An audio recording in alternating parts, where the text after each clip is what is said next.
up, everyone, and welcome to tonight's episode of Midnight Ranting. Midnight Ranting. Is religion bad for society? Dun, dun, dun. I think you guys might know where we stand on it. But... That's true. We may be a little bit biased, but we're open to other ideas and thoughts out there. So we are opening up the open mic tonight. Don't tease us, Pat. About is religion bad for society? So won't you join James W. and myself, Amy Newman, as we have a good time losing our religion.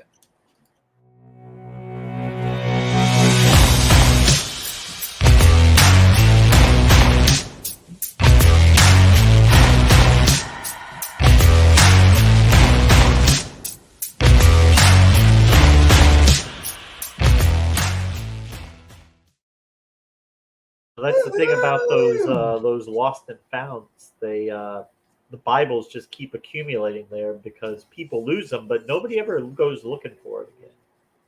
They just stay there unclaimed. I never also seem to understand where God is. There always seems to be Jesus seems to be lost, and he seems to be found in prison. Interestingly enough, but I am just sending love all out there. If you enjoy the show, please don't forget to like, follow, or subscribe out there on the inner tubes. That also helps us get the message out, but also gains you access to that bell icon, which when set to all will send you premieres. I guess that's technically true. Send you reminders to see our premieres and join our live streams. Like, what is up, everyone? What is up? God equals the square root of 1. Does God suck? You decide. And hey, we are open to all things. I was going to say, oh no, am I going to have to take the side of religion? We're open to it. I know that James and I, although we are atheists, I know that we are a segment of the non-believer community that would be anti-theist. Now, a lot of our non-believer brothers and sisters, I would say, don't actually classify themselves as that, although they get mistaken for that. That is what agnostics and atheists are. Yeah. And I will say, although we are anti-theists, we're anti-theism. We're not really anti-theists, because the theists are great people. They are our brothers and sisters. And we are who who we're trying to win over. What is that? Sure you want to do this? Yes, I am. Doesn't mean there's nothing good about religion or that it's all bad or every aspect of it's bad. Mm-hmm. It just means the net effect on it, like the positives with the negatives, we think it does more harm than good. And what's up, Disciple Day? Sending so much love. And so I had to go back and forth whether I wanted to do is theism bad for society? Is religion bad for society? I think that interestingly enough, I've seen some Christians tell me that they think religion is bad for society. I don't know how to square that circle. But those are the Christians who are like, religions are of man. Christianity's not religion. It's the truth. Yeah. It's all in the semantics of it. And so I guess, exactly, it's all in the etymology and how we want to understand our thing. Christianity's from God.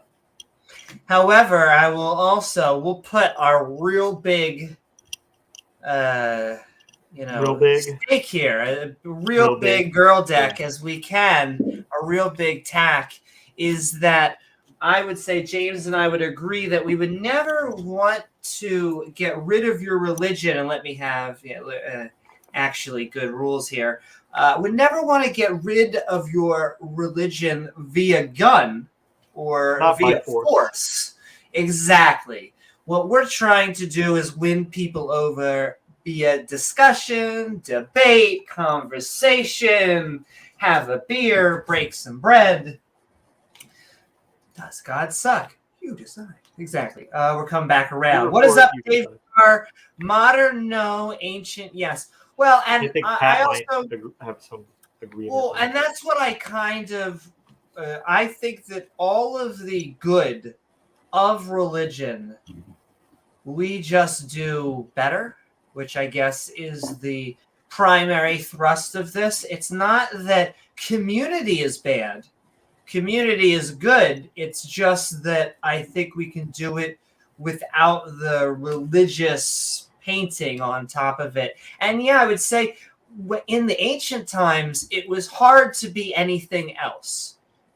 You know, that was the only in provided town. some societal cohesion, some type of unity where everybody was on the same page, at least with that.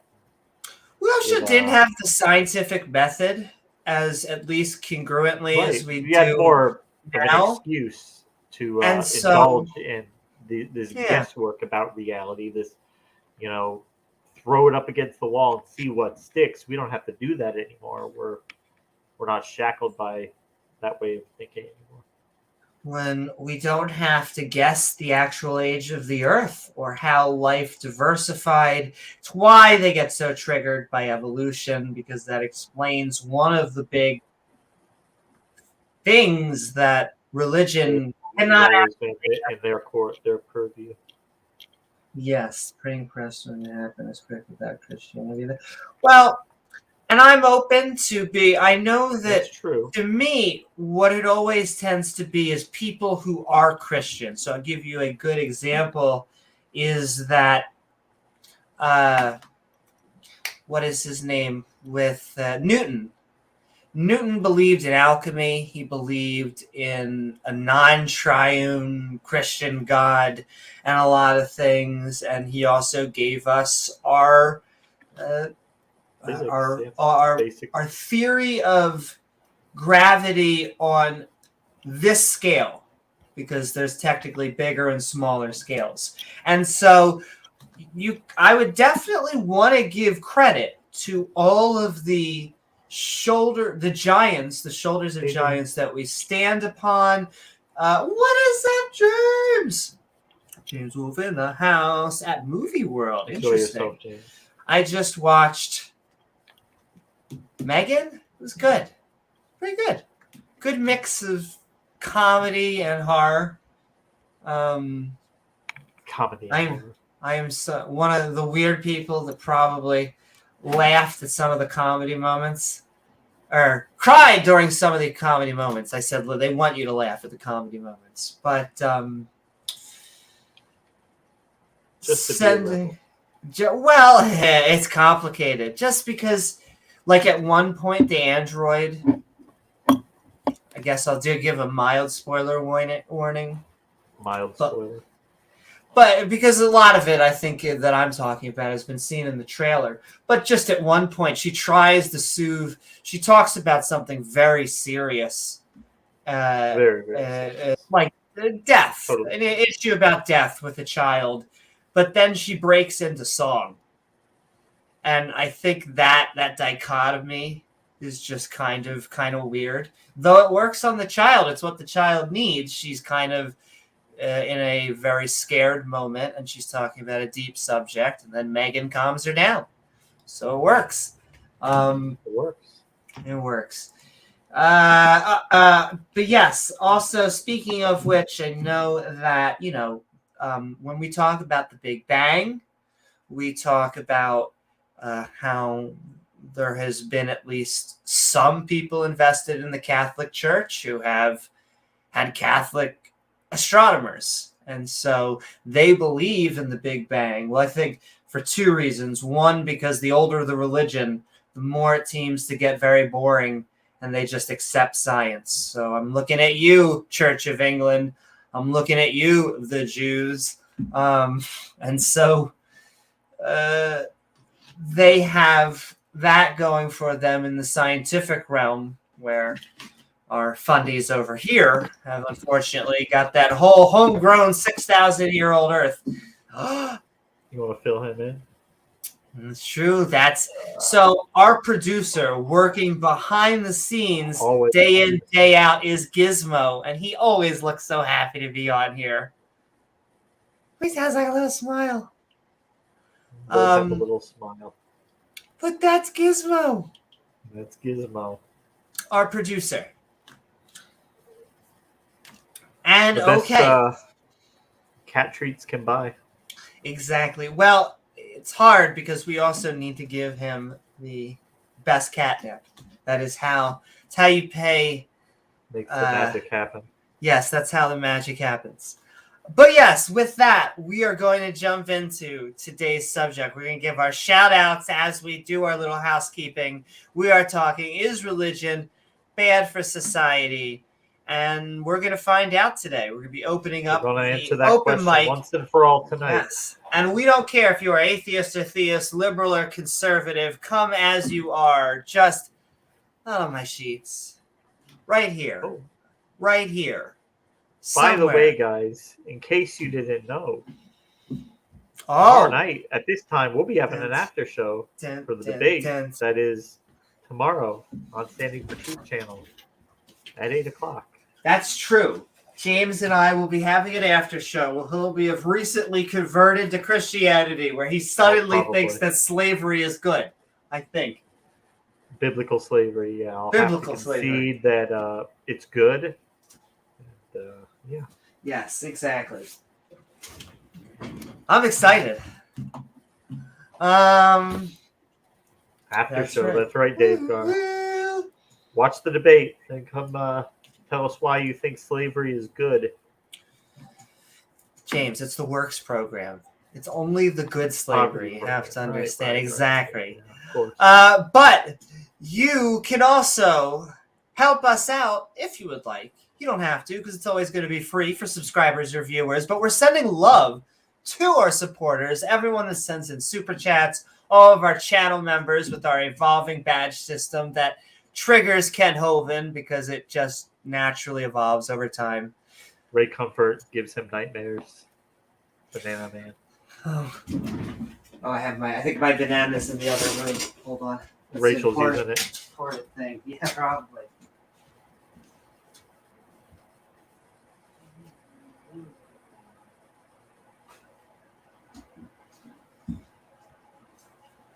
Yeah, that's going to be a fun debate tomorrow. I'm looking forward to it.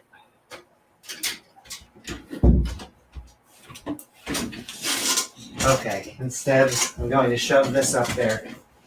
I'm going to see how far that goes. Reminds me of your fist food. The fist fruits. Exactly. Is that squishy? I still can't believe that Ray Comfort, that Ray Comfort released the banana video and uploaded it and was like, this is good. This is a solid argument that I want to see on the internet. And then he kind of got embarrassed a little bit about it, and then Kent did a video saying how Ray Comfort was right all along. Amazing. Bananas Oh my God. It fits right in your hand. It fits. Oh my God. It fits up more than just your hand. That's amazing, ladies and gentlemen. That is basically the level of maturity that we're at tonight. Ladies and gentlemen, we intelligently designed it this way. We are also sending love, which, by the way, try and keep things simple. Do you notice humans? They make everything so complex. Definitely. And then Steve Jobs in a sweatshirt has to yell, turtleneck has to yell at his engineers until they make it simple again. Or as we call it, the American way. Anyway, sending love to amazing Patreons like Senator KO. And also, you can find our Patreon at patreon.com/AV Newman, which helps us make even more awesome content, including Senator Cato. Boom, boom, boom. Thanks, We're Senator. sending love for the separation of church and state. Because BT Dubs democracy kind of beats autocracy and theocracy. I see it always, every once in a while, trying to pop back up every once in a while. And yet, like a whack-a-mole, we keep on whacking it back down. What's up,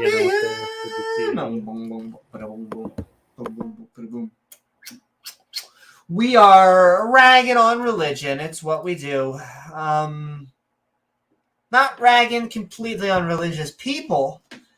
We kind of have to keep on. It's hard. You got to walk that line like a gonna say like a ballet dancer, but I think it's something when you walk a tightrope. There you go. And because I don't want people to be prejudiced to Muslims or Jewish people, or yes, that's right, even you, Christian, heterosexual male. I want you to have an amazing life. I really do.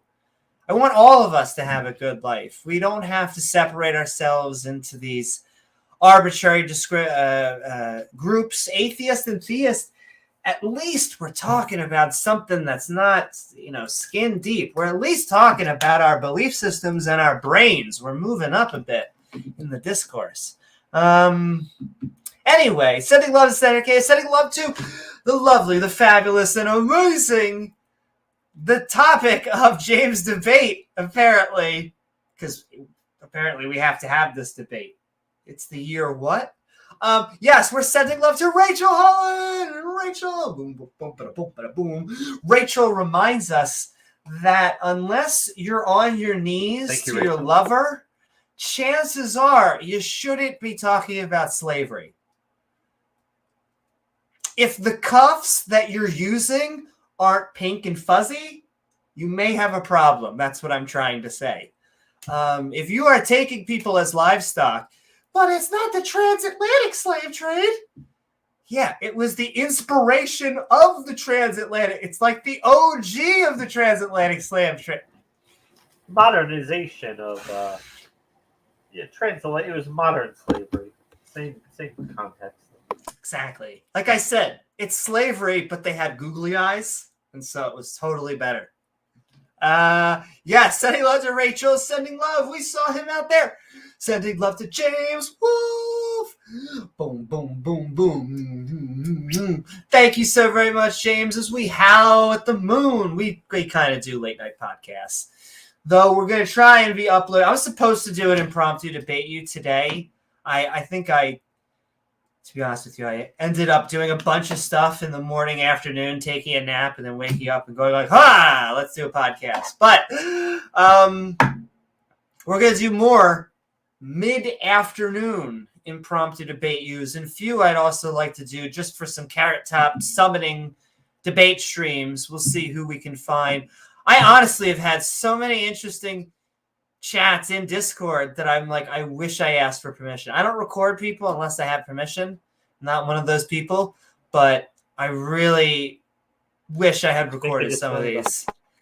It is just amazing how every person in reactionary humanity thinks that they're gonna get me with hey, that's a woman.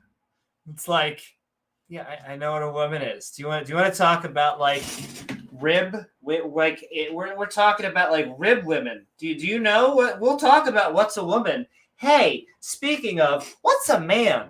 Does it have jingly bits? Because if so, I don't think that the father figure. And what I often get is they're like, well, Jesus was a man. And okay, so 2,000 years ago, God found his gender, formerly known as Jesus. But pre-2,000 years, so 2,000 years before, everything before that, God was genderless. That's interesting. Very specifically, Jesus was born, and he was like, penis, I'm a male now. Anyway, sending love to James Wolfe, sending love to Dale Pastel. Dale, we love you. We're just looking for a little bit of empirical evidence. Whenever I ask for empirical evidence for God, we always get, you have unbearable standards. Now, these are the standards they would want if they were taking any medicine ever. They're probably not all, many of them are anti-vaxxers, and so they want even somehow harder standards. But for God, for their own religious views, that whole were you there for it kind of breaks down because they can't be there for it.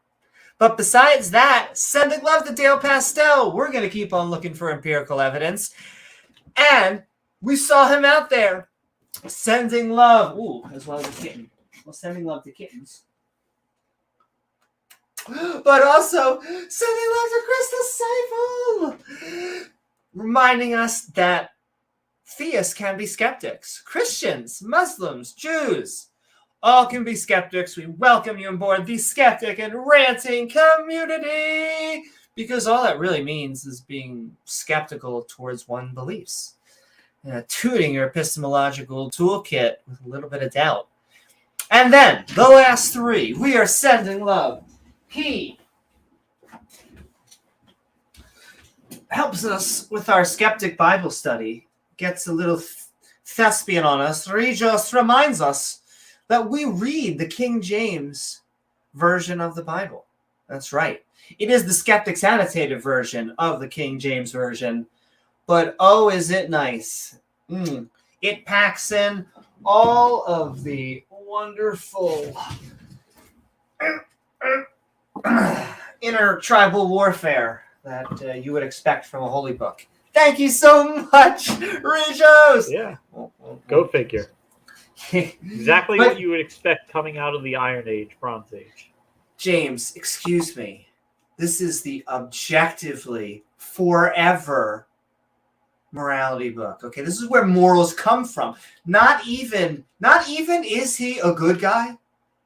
He's not even a very good guy.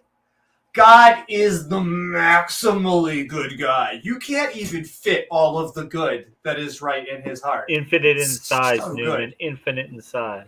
Keeps growing too, somehow. It makes no sense. Like, literally no sense. He's not even a very good guy. He doesn't even... I would like him to be a good guy. I have been having so many arguments with the whole drowning babies.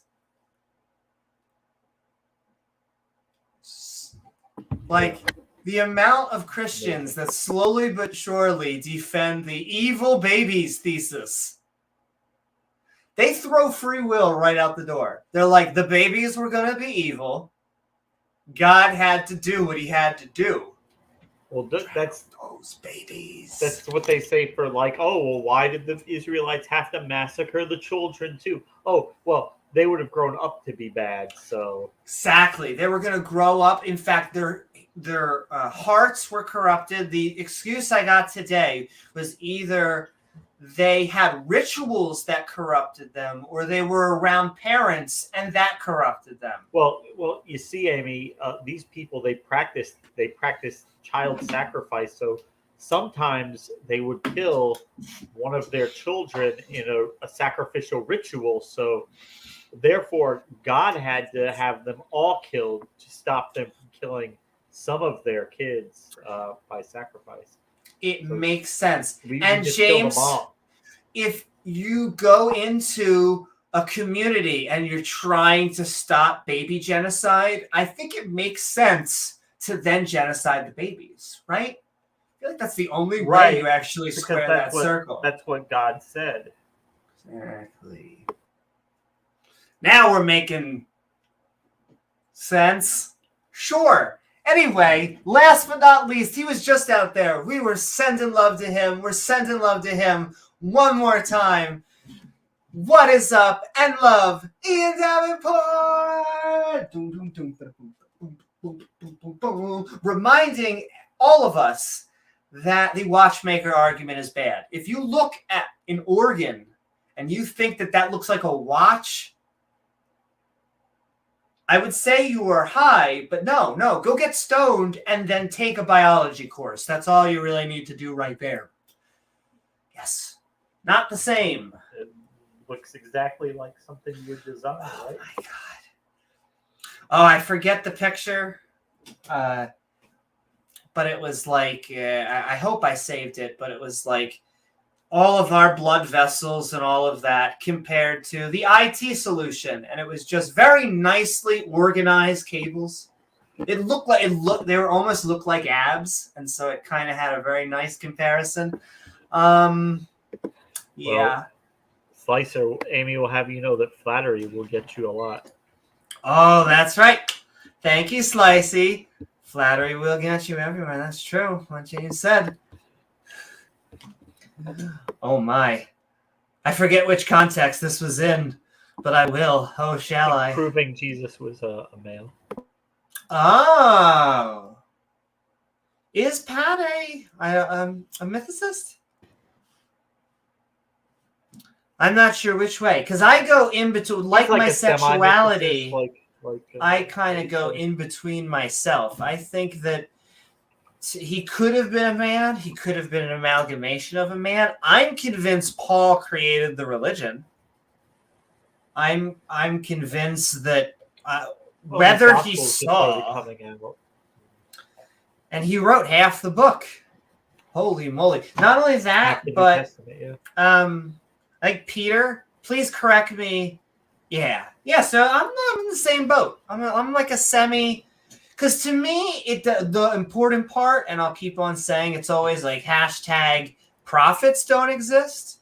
And so whether he was a real person on or this not, topic, it was like PZ Myers did a video a while ago about mythicist, and he's like kind of berating it, and he kind of admitted that basically a lot of it's just because he has political and personal differences with most of the mythicists, but it kind of just sum up. I mean, basically, it's like, the historical consensus is that he was real, so you'd have to present overwhelming evidence that he wasn't. And how can you do that? And how could you prove this guy didn't exist? But I'm just like, thinking to myself, like, if there was just a rabbi named Jesus and the first guy who wrote Mark, if he just took a few things that he remembered about this guy and filled in the rest with bullshit, to me, that's mythicism, because that character that he made does not exist. That was taking a real person with the name Jesus, taking a couple facts of their life and building a story around it. It's not. so the mythicist debate, and all good, is that whether Jesus existed as a real person. We don't really have whether he was just made up. A lot of, I would say, there's only a few outside biblical sources that really confirm him as a human. And so what you really have is just Paul converting 50 years after his death. Him, and as far as I could tell, it's Peter, I believe, is the only other person. So Peter, if you ignore Paul, because Paul was 50 years after, as far as I could tell, and James, Pat, someone correct me if I'm wrong, Peter is the only apostle to see Jesus rise from the dead. No, I think the others saw him too. The 12 disciples.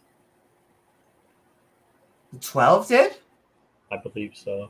Oh, okay. But is it only in his accounting of that gospel? The Gospel of Mark just ends with the empty tomb, but Matthew, Luke, and John. See, maybe I know based John on the just Gospels. goes. John just goes to the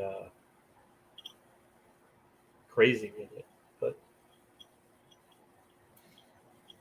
okay, maybe I mistook. It was something that I was listening to on Pine Creek, but I also I don't know if he's really. Maybe I also misheard what he was saying, because I'm not up to the Gospels yet, and I would have to. It's been a long time since I read them actively. Pat's saying no based on the Gospels. He probably knows more than me. Based on the guy, and I'll take that too. But I was also, is it Peter and Paul? Because I was discluding Paul, because I think that Paul is cheating. There is no Gospel of Peter. I don't think any of the books are attributed to him, even though. Sure, but all the other. Paul did claim to meet Peter, so yeah. Got you. Well, Paul claimed to meet. Well, I could see that. I'm okay with Paul meeting Peter, but I just know that hello. The reason why I discount Paul is because, as far as I could tell, Paul did not see a Jesus. He may have hallucinated a Jesus, but I am not convinced that even he admits it was a vision. It wasn't. Oh, sure. But, and this is where I just want to be as spicy as I can, which is I do not believe that men can biologically resurrect from the dead 72 hours after decomposition. And almost the number one pushback I get is, without a doubt, is you're a tranny. Who are you to talk about biology? That is like almost without a doubt the number one thing. And it's like, well, I'm telling what biology and sociologists actually say. The straw man is our straw. You can't steel man us, but when I steel man you, it's ridiculous. So no transgender person thinks they biologically changed their sex. That's a straw man. But when I steel man the position of the talking snakes and the talking to a burning bush and the resurrecting 72 hours after decomposition, when I actually steel man their literal positions, they sound crazy. That is the difference. But sending love to all of our fundy friends out there. Happy Tuesday. What's up, Stilette? Sending love to you and the whole community out there. We're almost done on all of our ranting. We're about to open it up to the open mic. Hey, that's a good question. Now, this is something that I will say. Well, you have to piece this out. Can someone be revived from the dead? Yes, I think that someone could be revived from the dead. Now, I think that when the heart stops, when the air is no longer going to organs, it's like a timer. Like it's just damage happening over and over. And so it's like how much damage can your body sustain until you cannot be brought back? Now, the difference I will say is, and I'm going to butcher Arthur C. Clarke's, but I'm paraphrasing in that, any technology we cannot understand, any futuristic technology, is indistinguishable from magic. So I don't believe in aliens that have come here. There could be aliens somewhere out very far away, but I don't believe so. But it could be. It's not out of the realm of possibility that an alien came back, his bones have been rotting for 72 hours. They have technology that is just so far advanced than our own. And they went, you know what? We're going to resurrect this very one specific human. And we're going to use our tech that no one else, even though we have the technology, or who knows, maybe they only had enough technology for one dude. And maybe I don't even understand it. I don't know. But that could be the one naturalistic way I can understand it. Ancient aliens is all real. Oh, spicy. Welcome, Shapeshifter. Oh, I know Shapeshifter. Welcome, Shapeshifter. Ancient aliens is all real, not just a conspiracy.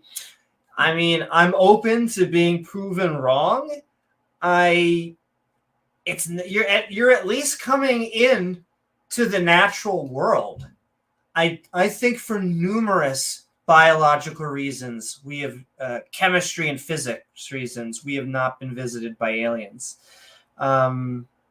It's just so hard. I always tell people think that like all alien life has to do is get as smart as us, and that'll be the bar. And I keep on just reminding they would actually have to be way smarter than we are, because we can't even solve the Fermi paradox for ourselves.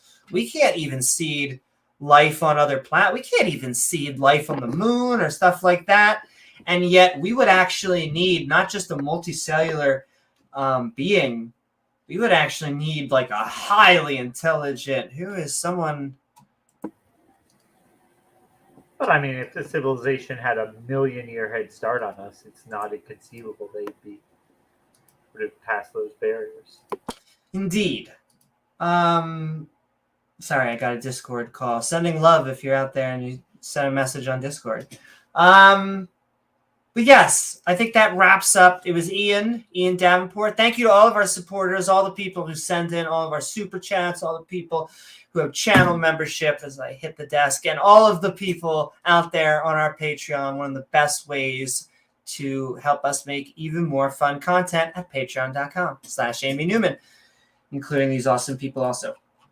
Boo-boo. But I think with that, before we open it up, we're about to open it up into the open mic. We are talking Midnight Ranting. Is religion bad for society? And I think we're going to move on to our opening statements. And we'll send, in fact, while I'm doing the opening statements, I'm going to send the StreamYard link into the chatosphere, and we're looking for not only people that agree with us, we're highly looking for people who disagree with us, that our views. So come one, come all, liberal, conservative, atheist or theist. But before we do, Just not on the flags. it's not on the flags. Jeebus. Tons of area that you can shoot for, ladies and gentlemen. But all right, before we open it up for the open mic, is religion bad for society? Drum roll, please. Yes. Yeah. Mm-hmm. Most definitely. Because religion is not the most top level claim. But if you're a bottom, don't worry. Instead, religion is part of a hierarchical tree with the reigning label being superstition. This would mean that religion is put in the same bucket as karma, alchemy, and other supernatural shenanigans, like putting crystals up your, you know where, or paranormal events, which means no ghosts or goblins unless you're... Sorry, Bubble. Yeah. Dun, dun, dun, dun, dun. But praise to our Vietnam veterans. But, you know, unless you're playing Dungeons and Dragons. But what about all the good religion does? It relieves a fear of death. I'll get to see my loved ones, and I get a community. Well, although these seem great at first, all of them come with a bitter edge. Double sword. Ow. But kind of like those wishes in a genie story.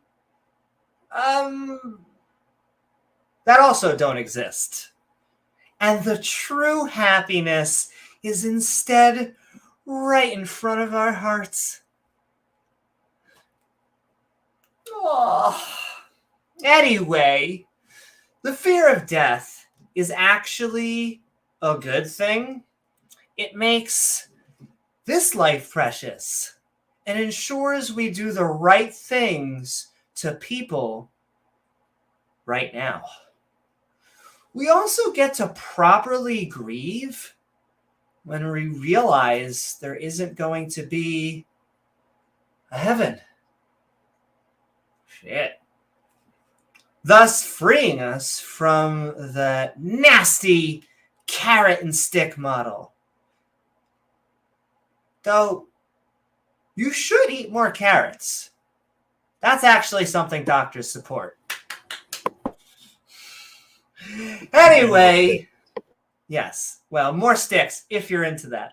Anyway, a community is great, but not so amazing when it comes with the tribal in and out group. There doesn't seem to be a basket weaving and anti-basket weaving war. You dirty yarn-loving heathens. So when we ask, is religion bad for society? The answer is a big, fat, thick, yes. But we can also replace the only good things religion had going for them with something better. Thank you. And all right, before we go into that open mic right down there. Let's do it. Are they ready? No, our bodies are ready. Are they? James W., we are midnight ranting on is religion bad for society? How's everybody doing tonight? Like I was saying before, come back tomorrow this time. We'll be doing the after show for my debate tomorrow night on Standing for Truth. 8 o'clock. Is slavery, biblical slavery, morally good? Just to let you know, I'm going to be taking the negative on that one and saying that it is not good, notwithstanding the fact that it's in the Bible. So it's still bad. And yeah, definitely.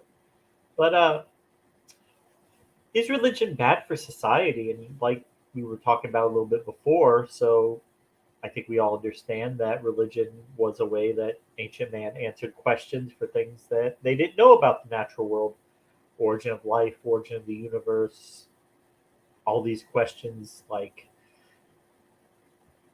everything about the physical world man didn't know. At one point, religion served as a way to have answers for those, and you really couldn't test them anyway. Nobody knew, so it was kind of a real convenient, nice way to answer these unanswerable questions, then keep it moving. And yeah, so I guess it also added things like societal cohesion, got everybody on the same page, gave people something to do, think about. I guess in a way, you could say it gives people hope. I mean, I guess I would say it's a false hope, but it does give people hope. But I think we've evolved to the point where we don't really need religion anymore. The net impact of it is more negative than positive today. Like Amy was saying a few minutes ago about the fear of death. You're talking the fear of death. Well, what is taking away the fear of death? What can that do? It can cause people to fly planes into buildings thinking they're going to get a reward. Yeah. So it's not necessarily always a good thing to remove the fear of death. Look at the countries around the world today. If you look at the best countries, the countries you would like to live in, chances are they're secular countries. I mean, there are theocracies out there. You don't want to live in one. And there are countries where religion, if not set up by the state, it's still extremely prevalent. And there's a lot of societal pressures and to conform to it. Those countries you probably don't want to live in there either. The countries you want to live in are secular, where religion is on the decline, like our country, like Europe, like most of the modern world. And as countries improve, as they get better, as they modernize, you see religion, it just isn't needed as much. It tends to wither and go away. And it's in the death rolls right now, no doubt about it. It's losing ground in most of the first world countries. But it does still have hold in the developing countries. Is not dead, and a wounded beast can be as dangerous, even more dangerous than not, because they're desperate, and the fight is far from over. But we definitely are winning. But let's open it up, and yeah, thanks, guys. Woohoo! Thank you so very much, James. And all right. we actually do not have anyone queued up No in one's the here yet? StreamYard, which means we're going to be ranting We'll just on talk why religion's bad for society. amongst ourselves. Yeah. Exactly. Well, And yeah, you pointed out, the fear of death, but cause people to fly planes into buildings. Yeah.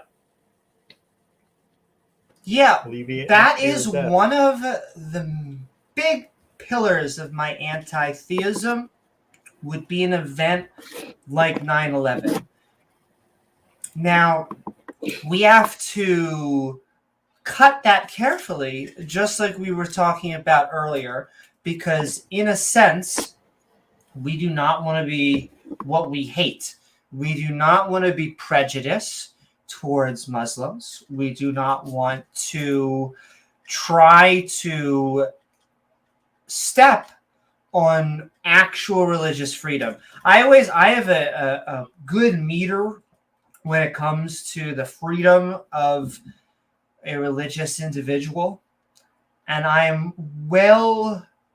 so I think we should be able to do whatever we want, but just in terms of debate tactics and not being a hypocrite, I find that if you are trying to use words like family to attack families, to me, you are anti-family. I still want you to be able to say whatever views you want. I think you should be able to say that you're anti-LGBTQ, because I think that our side is stronger. I think that, ironically, We're when the winning those religious arguments. people, yes. And I think we're winning them not because of Jewish space lasers. I think we're winning because we have a better message. We are trying, yes. Well, we're trying to push tolerance. We are trying to push equality and freedom, and a lot of the things that religions are just in opposition to. There's just no justification for a lot of the things they're pushing. It's arbitrary. It's just, oh well, the book says it, God said it, whatever. And people remember we had somebody who used to come on this channel who used to basically didn't know if the religion was true or not, but just liked it because it has these arbitrary rules that they can then enforce, and they actually don't care if it's true or not. It's just they like the idea of being able to control who procreates with who. They like being able to, because if you can do that, you can racially engineer society. But religion does offer community, but it's a false sense of community, I think, because it's a segment of the community. It's about exclusion. It's about division, and look at the Bible, like how it's always setting up rules for people in the religion, people out of the religion. That's going to be something I'm going to talk about tomorrow in the slavery debate, how it proposes different standards for people in your tribe versus people who are not in your tribe. It's tribalism at its core. There's us and there's them.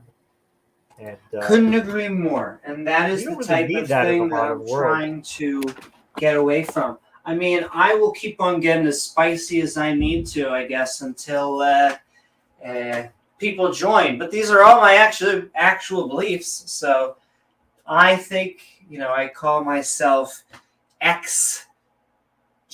I call myself ex-white, because I don't think we have any imagine need. People telling you can't be ex-Jewish. You're still Jewish. Like, no, I can be. Oh my gosh! Can I tell you that is one of on some of the servers now? It depends on who they are, but that is one of the biggest things.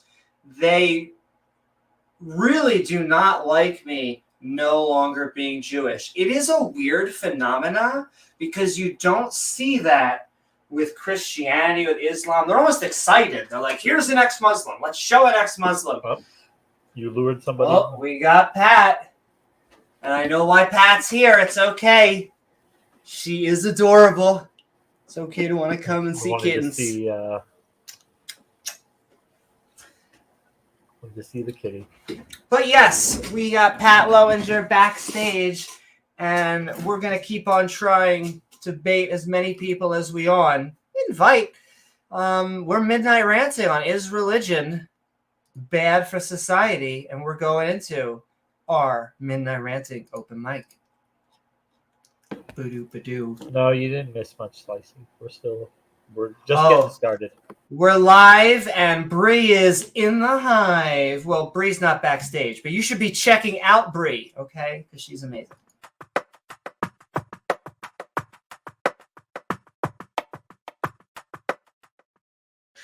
Pat Lowinger, what is up? We're Midnight Rants. Religion.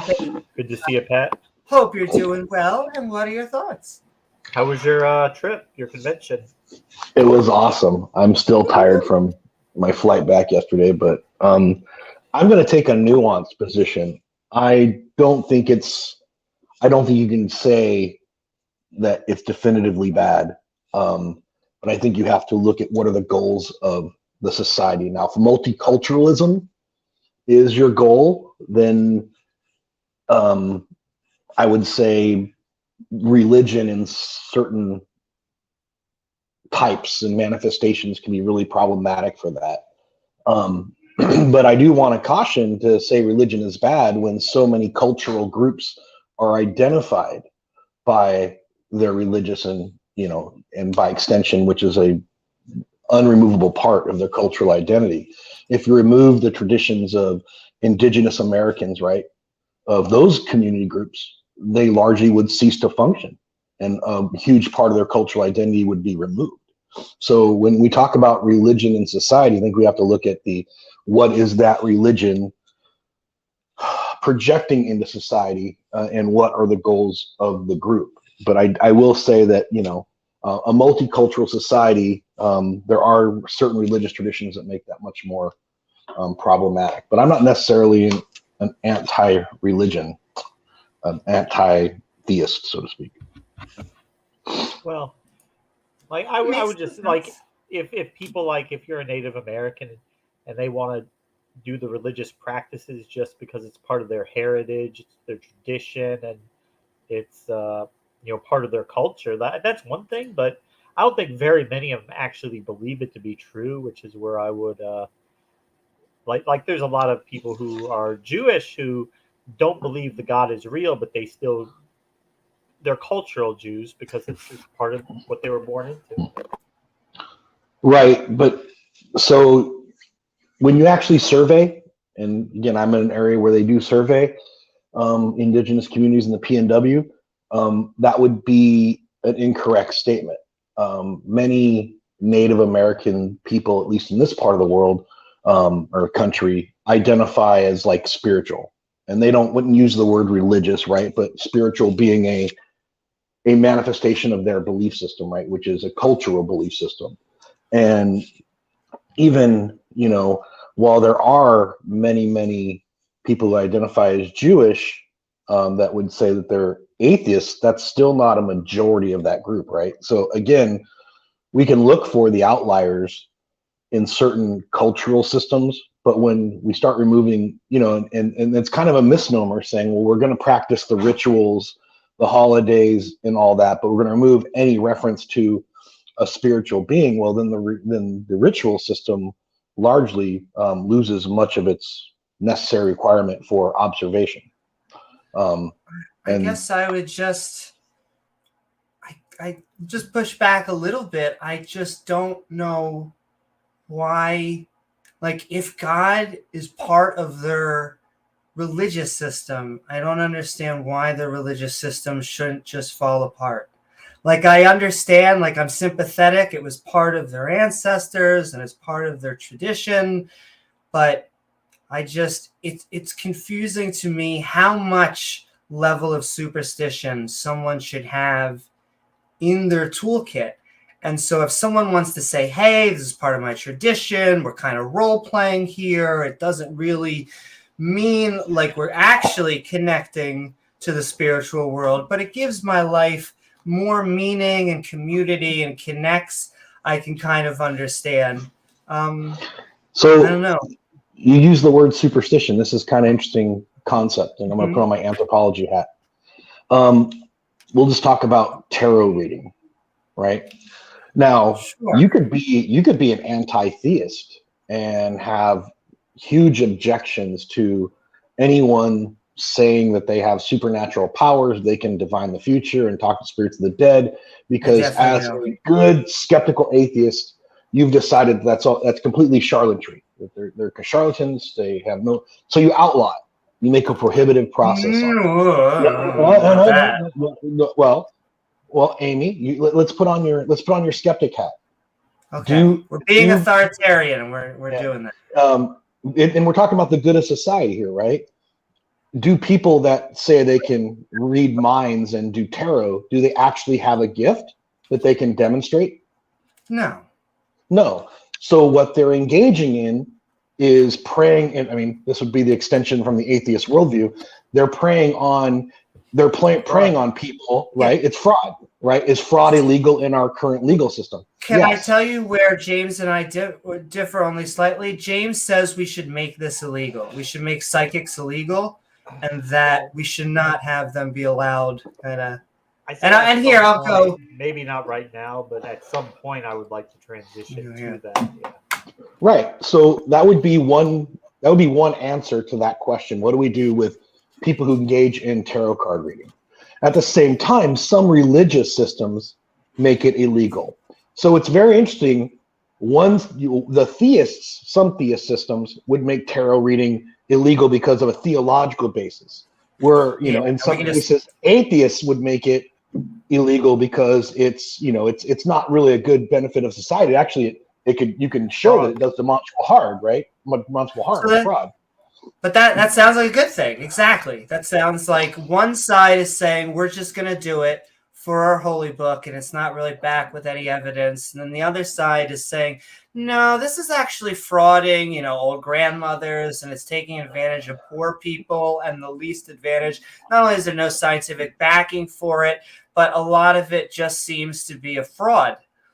Doesn't that? It's like homeopathic medicine. And how much self-inflicted harm should we allow people to do to themselves? Like I'm not, even though I believe it's largely, it's largely fraud. I mean, whether or not people believe they have powers or not, and whether or not they can actually demonstrate those powers are sometimes two different things. Can I ask, are you against multi-level marketing? Are you against pyramid schemes? I am, because we have legislation against them. I think that so yes, I'm against it, only in the concept that we have because of their exploitive nature to the economy, right? And then tarot cards, religion, multi-level marketing. It's really not, though. So I reject your analogy, because religion is a culture. You don't really make money in religion. You have a chance of making money in a pyramid scheme. Only if you get in first, and the problem with pyramid schemes is because they're fundamentally deceptive from the beginning. Okay, now we're just starting to sound like religion again. Not really. The religion. You only make money when you get in first, and it's only the leaders. And what was the other one? Fraud. A lot of them are deceptive from their nature. So when you engage in a religious system, I'm going to say your motivation isn't financial, right? Not always. You definitely can find a few people that's their motivation, right? Not universally. Right. So it would be a very large exception to the rule to say that but in pyramid schemes, the primary mode is financial exploitation. Can I ask what you think the main motivation in Mormonism is? The generation of an ethnocentric minority in the United States. You think that's what it was originally founded for? Well, are you talking about Joseph Smith himself? He wanted to fleece people. The original leaders make money. That was the thing, and it was created as a fraud. Wasn't those two things? Money, those were the two. Celebrity, fame, notoriety, women, money, power. So, right. Well, but you're talking but when we talk about the people themselves, like Brigham Young's motivations were different than Joseph Smith's, right? Oh, Brigham absolutely. He was a wanted true to become believer. wanted to become a governor of a territory. That was his primary, He motivation. founded. He settled Right. where they are, and He was the first territorial governor of Utah, right?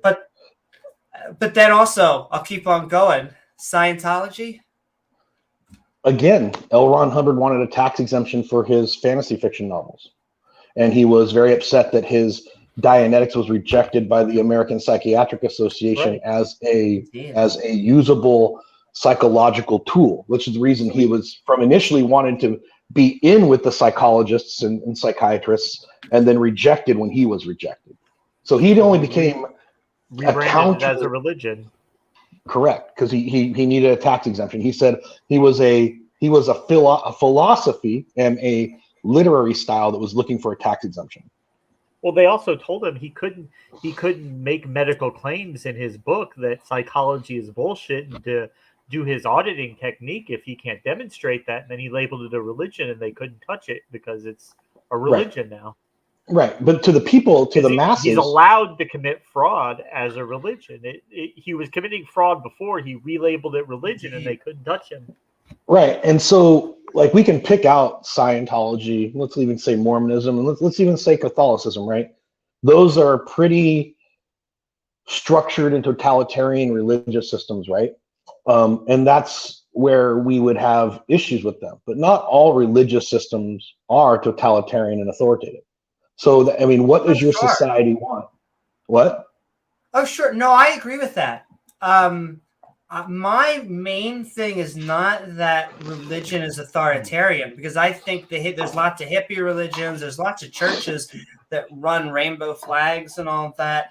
It's that foundationally it is a superstition, and we just give justification. We give lenience to, I would say, the people who are nicer, sweeter, more empathetic, kinder, and gentler, who are religious, as we should.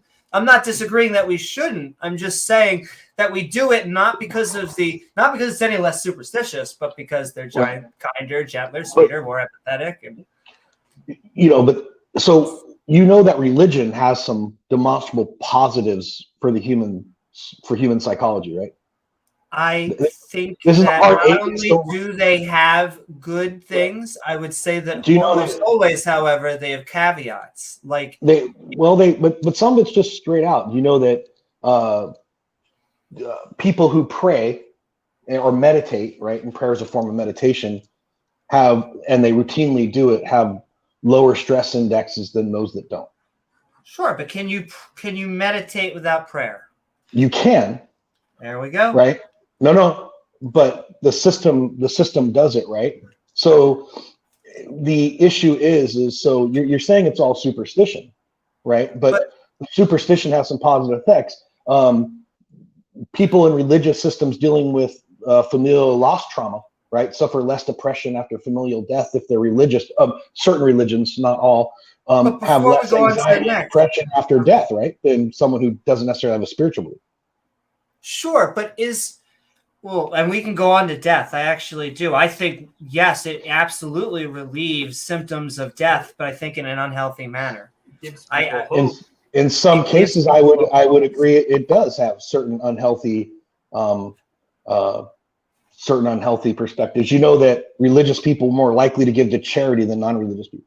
Yeah, we hear that a lot. That's That's a statistical fact that atheists don't like to hear. Okay, but why is that a statistical fact? Because they think they're going to hell, so they're doing things that they think. Regardless of the motivation, they have a incentive, whether or not it's philanthropic or not, to engage in giving to their communities. And we're talking, they're more likely to give non-tithing charity as well than someone who identifies as non-religious.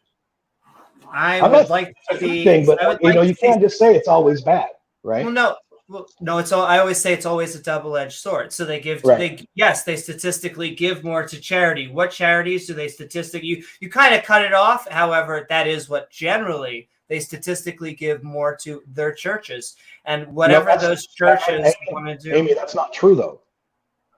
not religious people are more likely to give incidental charity than non-religious people. Even like so the giving $5 to someone on the street, a religious person is more likely to do that. Someone self-identifies religious and or spiritual is more likely to do that non-tithing charity than a non-religious person. You're saying once again they give more. Do they give the majority when they're giving to charity? Is it to their church or just to random people? Well, there's all kinds of factors like denomination and the type of religious they belong to. Some religions are very tithing's an important part of their church. Some churches have more than where tithing is incidental. They don't actually do a tithe, right? And I think one thing that we fall down on in the United States when we look at these things, we look at our big sample is Christianity, right?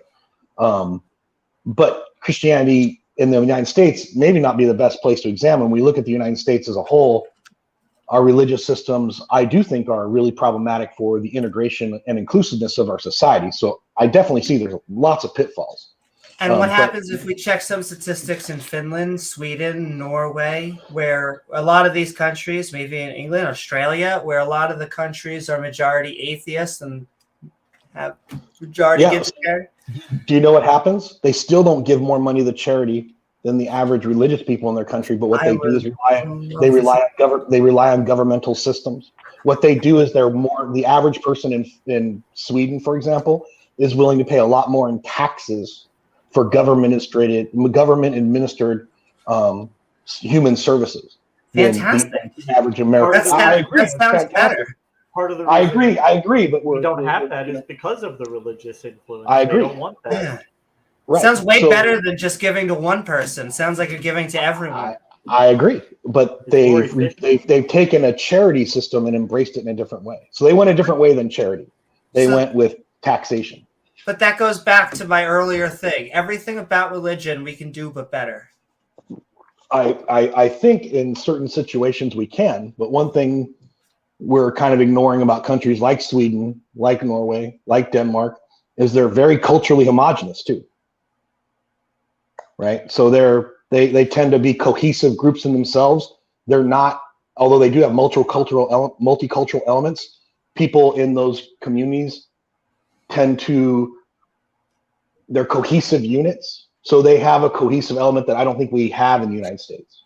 Like, I think they're more willing to engage in a socialist philosophy. So they have a different mindset about just their society than many people in the United States do. I think one of the reasons why we have not been able to get health care or to everyone, and why I've not been able to get profit to healthcare, is because of that mindset that, helping people is really for the church. Helping people is really for... That's what they say a lot, yeah. It's really for either something else than the government or myself.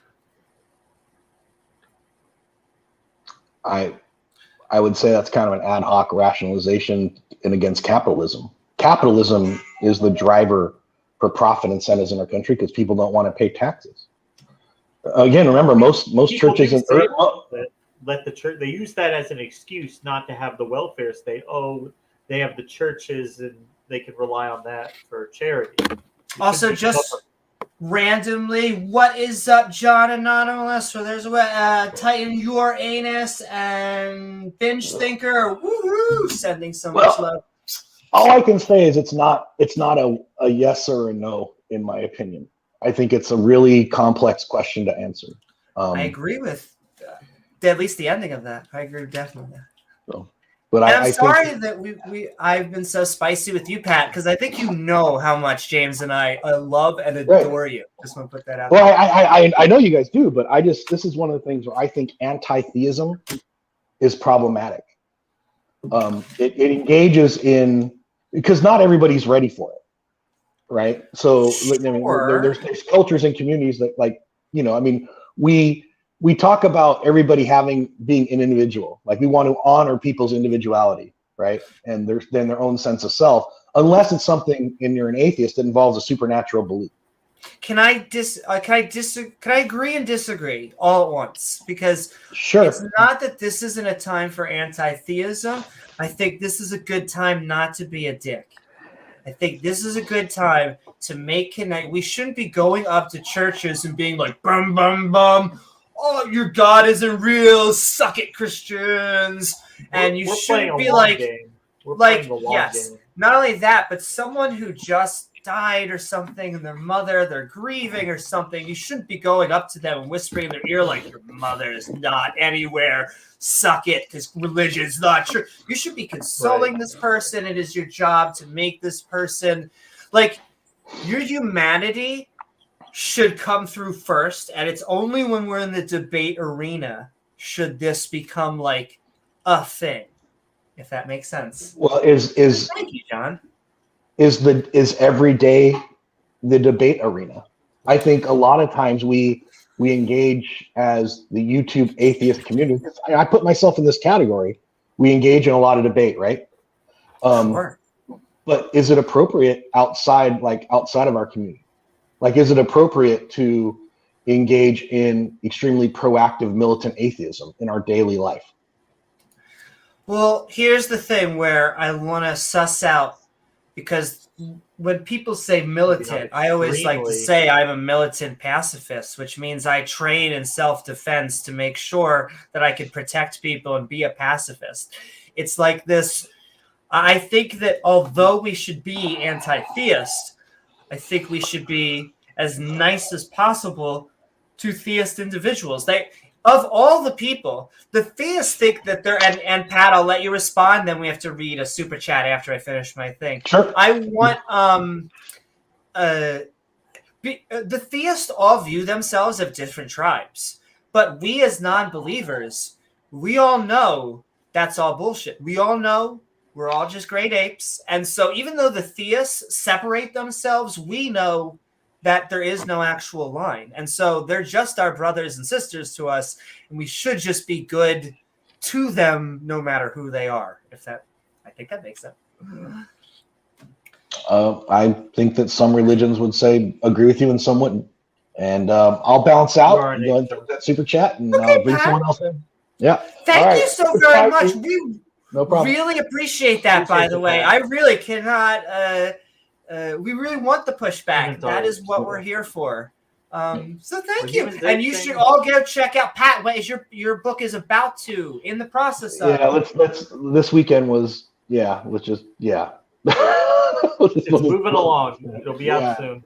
Yeah. Woohoo! Right. Coming soon, ladies and gentlemen. Pat Lowinger, thank you so very much for being on. And all right, we're going to read a super chat. We're going to keep on putting. James and I probably have at least, we probably go on forever, but we'll allow our sanity of 30 minutes to an hour by ourselves, and then we're just going to go out there. But yes, and that's right, Big Bang Mama says, congratulations, Pat. Pat is the big leagues, if I may say so. I know he's going to roll his eyes when he hears this. But, it's hard getting published. Everybody, self-publishing is amazing if you have a self-published book, but Pat's getting published, which means people have looked at his work, and they said, I want to put my name on this. But, yes, we also want to say, as the kids, Disciple Day, every time, why is it when I see you, the kid wants to, Buttercup wants to say hi. But yes, also Disciple Day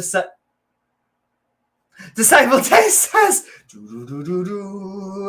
to determine if religion is bad for society, might we first need to agree on the ultimate goal of society. Now that is a good question. Now I want to parse out what I don't like, but most of it I do. The word ultimate, I'll just throw it right out there. I always am a little skeptical of. However, I do think we can have goals of society. I believe in moral metrics. I know that James is a more relativist. I'm a moral situationalist. And I think that when you look at human biology or just life in general and then conscious creatures, I think that we can start to make pretty good metrics of the society. In my opinion, we want, as far as I can tell, if you want to use moral metrics, empathy, kindness. Replace ultimate with collective. Replace ultimate with collective. I'm octave razoring. What's the goal of society? And I think we have some. And it's okay that you brought that up because, like I said, we need to talk about these questions. So, and sometimes we get asked, what is your higher power? What is your higher whatever? I think the only higher power I believe in is Mary Jane, especially as it gets legalized one day federally. Woohoo! What is up? That came up in the Islamic debate. Was that with R and Ra? Yeah, I think it was. I believe so. I also and the Muslim was like, oh well, I mean, it depends on what you consider the collective goal. What do you consider good? So if you look at how do you judge a society as good? So if you want a society where nobody eats pork or drinks alcohol, if that's your ultimate goal, then Islam is doing great. Then if you want people to have health care and a place to live and basic human freedom and rights, then I guess not. But if people not eating pork or drinking alcohol and stoning adulterers, if that's your ultimate goal, then I guess it's doing great. Exactly. I think that we're trying to make the world a better place for conscious creatures. I would throw utopias aside. Every time people talk about utopias and blah, blah, blah, don't think that is possible. But I do think we can, just like James has convinced me, I really do think we should be taking the profit motive out of healthcare. Does that mean we shouldn't have a private market and we shouldn't have private property? No, we should have private property. We should have our own stuff and we should have markets. It's just, I think that there are certain things that we as humans can agree upon can make society better. I think that we can use the data to show that. Also, I'm going to read a few comments, but I'm skipping ahead just to say you absolutely can, John. Sometimes a Protestant minister. It helps when if you tag at James W. or Amy Newman, because sometimes people just want to have their own comments and say their things. However, I will keep on sending it out there. Food, shelter, and clothing for all day, every day, and universal health care. I agree. And also, woohoo! Once again, I know a lot of maybe conservatives out there will think that I'm going full commie because I want people to live. It's not really, everyone has to pay taxes. The question is, where do you want your taxes to go? That is really the short and ugly. Got a real Christian coming on. We do. We got Disciple Day, though I am sending the StreamYard back into chat. Feel free to keep on joining us. I think I saw, I just know Binge Thinker, I kind of agreed with a lot of your earlier statements. I always feel bad showing views that disagree with the person talking. However, I think James and I were definitely on that side. However, Pat makes a lot of great points. I always say it's hard because it's a double-edged sword. I won't say that there is nothing that's good about religion, because clearly I think that it has some glue to communities. It has some glue in the traditions and in the family structures. I just think that it always has like a good side and a bad side, unfortunately. Well, Pat's background, he studies magic and mysticism and these aspects of the religions and cultures. So that's something that he, would all that just go away? I think that would. Well, not to mention, now that you say that, probably half or more of his students are probably amazing human beings who happen to be religious. And so he probably has a Rolodex of amazing individuals in the back of his head who are religious. And I think you and I both too. And, Pat loves people and he has a great respect for people's culture, and he, in a sense, would be aggrieved if that part would just disappear and go away completely. Well, and I also I know this to say, I don't want to get rid of holidays and stuff. I like community, family, and tradition. I think that all three of those can be easily defended, should be talked about. I have to now talk about culture. That was another thing, because they're like, liberals don't talk about culture. Hey, Richard Dawkins coined the word meme, okay? And meme is a single unit of culture. He was once interviewed, and he was like, I was about to use a really weird accent. I can't even do an accent. I'm just going to do it in American. He was once asked, he's like, I don't even understand why everyone uses the internet to mean memes. It's everything else, right? And they're like, yeah, but internet memes. And so, yes, a meme is a single unit of culture, a single idea. It's supposed to be analogous to a gene in that good memes get naturally selected for. And you now have an atheist to credit every time you use the word meme. Ha! Anyway, let's bring in Disciple Day. And I'll say, you're a communist, John. It's funny, I always could say I am kind of a moderate, depending on how you look. I'm a liberal, but I sometimes try and win over conservatives because I talk about family, tradition, and community, and now apparently culture. But yes, it really doesn't have to be anti anything. We're just anti what the title says, but we're open our mind. Okay, enough of our spilly spalling. Let's get Disciple Day up on here.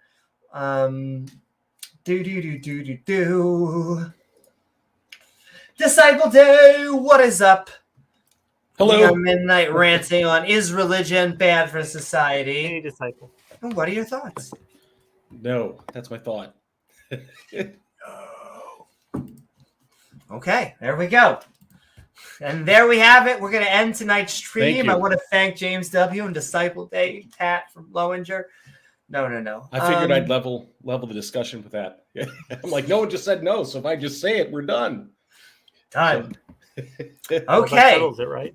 Exactly. We can all go home here. But I would think, I think one thing that we learned throughout history, and religion may be a great place to look to see the problem, is that expecting humans just to be good, right? How are you defined? I'm not talking about I'm not talking about you can't be moral, there's no moral standard. I'm not talking about that.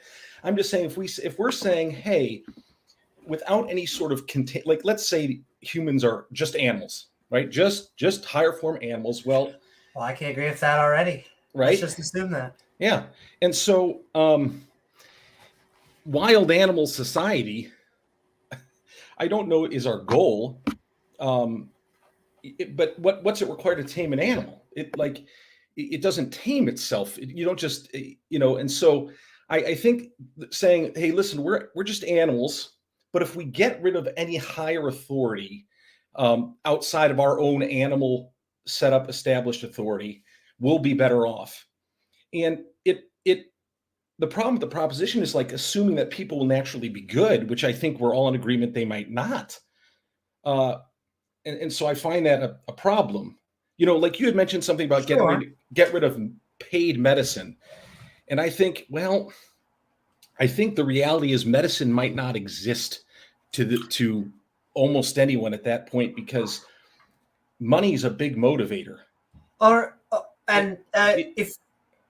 Do you mind if I just respond to some of those points? Yeah. And then I'll give you all time. So I don't want to get rid of people making money in the industry. I think that the healthcare industry should not be making money. The medical industry, such as the doctors, the nurses, the EMTs, the scientists actually trying to look for new medicines, the scientists actually putting into double-blind studies to make sure that everything is kosher, to use a lack of a word. All of those I am for, and they should have a profit motive. We should, when this is what I mean by, I think when some people hear this, they see me, they like see a hammer and sickle behind me forming, but that's not what I mean. I mean very, very, very specifically that the American system is just up in like a weird way. Like, not only is it church, let me put church one of the pillars why our system's fucked up. Let me give you another one. And by church, I mean like we rely on saying, let's just donate, and that is the church's job to heal the sick, not my job. I donate to the church, and then the church heals the sick. Not only that, let me give you a secular reason that ends up fucking us up, is because in America, we have this mentality that goes, we'll go to the ER, okay? We'll get it done in the ER. Doesn't matter how bad it is. If it gets bad enough, we'll get to the ER. And what that does is that does two things. One, it makes it so you don't actually get care until like the foot is about to fall off. And then number two, when the foot is about to fall off, the government has to, and they have to pay the most amount of money just to get you back to homeostasis, just to get you back to zero. They need to spend all this money. And then if you don't have good insurance, you have to spend a whole bunch of money. An amazing between medical debt collectors calling you for years. Exactly. Hundreds of thousands. I have seen bills in the millions. And so, like, horror story type of thing. I mean, imagine trying to have that removed from the rectum. How much would they charge for that? And so I guess it's when you, so it's not that I don't want to get rid of I don't want to get rid of the U.S. dollar and go to. I didn't think you did. That wasn't my point. Yeah. Well, sure. I get you. I don't think you did. But I guess it's hard, just very specifically, the insurance, just the insurance industry, just the guys selling insurance for healthcare, because there are other things that we should probably have for-profit insurance for. Like if you want your boat to be insured, you should be able to buy insurance for it and pay for it. Or if you don't want to insure your boat, you should not have to. Isn't the problem though? To me, and forgive me if I'm misunderstanding, you're illustrating the exact problem. Because you mentioned a problem that was caused by people acting under their own peopleness, right? I mean, it was people who wait to go to the ER. That's a people problem, right? They're making the decision. It's not religion making that decision. No. I was saying, let's put it. It was a two-prong. I said, let me go over somewhere secular. Yeah, I know right away. I would actually say that's not a religious problem. That's an American problem. Well, it's very unique American. I love America. It's just that cultural problem, to go back to cultural, is also stunting us. It's that and the mentality of church will just take care of it. Those two things compacted have stopped us, I believe, from getting profit out of healthcare. But and then there's another person coming in. But it's all yours. I think to that degree, though, again, we're illustrating the problem, because the reason we have that mess with healthcare you're describing, it would be what I would call greed, right? That would be the word I use for it. Greed. They're not motivated by helping people. They're motivated by greed. And greed does not seem to be an American problem. It seems to be a universal problem. It seems to be throughout history and our cultures, greed was a problem. And it doesn't just stop at greed, right? There are other problems that seem to be inherent in people, myself included, that seem to say, hey, ultimately, let's just be a good people. Ultimately, let's just let's get rid of anything, any authority over us. And again, without the suggestion one exists, let's just say the fear of one existing, right? And so we remove any of that, and we're relying on, but again, it also falls to the problem of, if we're saying the religious people are off and dangerous and bad for society, well, if the religion itself was created by people, if that's what we're saying, then you take religion out of society and you still are left with people who invent religion. And you're still left with people. Right. I don't think it's a religion. That's what sorry, man. I don't think it's a religion problem. I think it's a people problem. And I think that's what And for me and my religion, that's what it teaches. It's a people problem. And I don't think you can eliminate the problem without eliminating people. You have people out there that would say people aren't good for the planet, right? And so that's a curious dilemma to solve.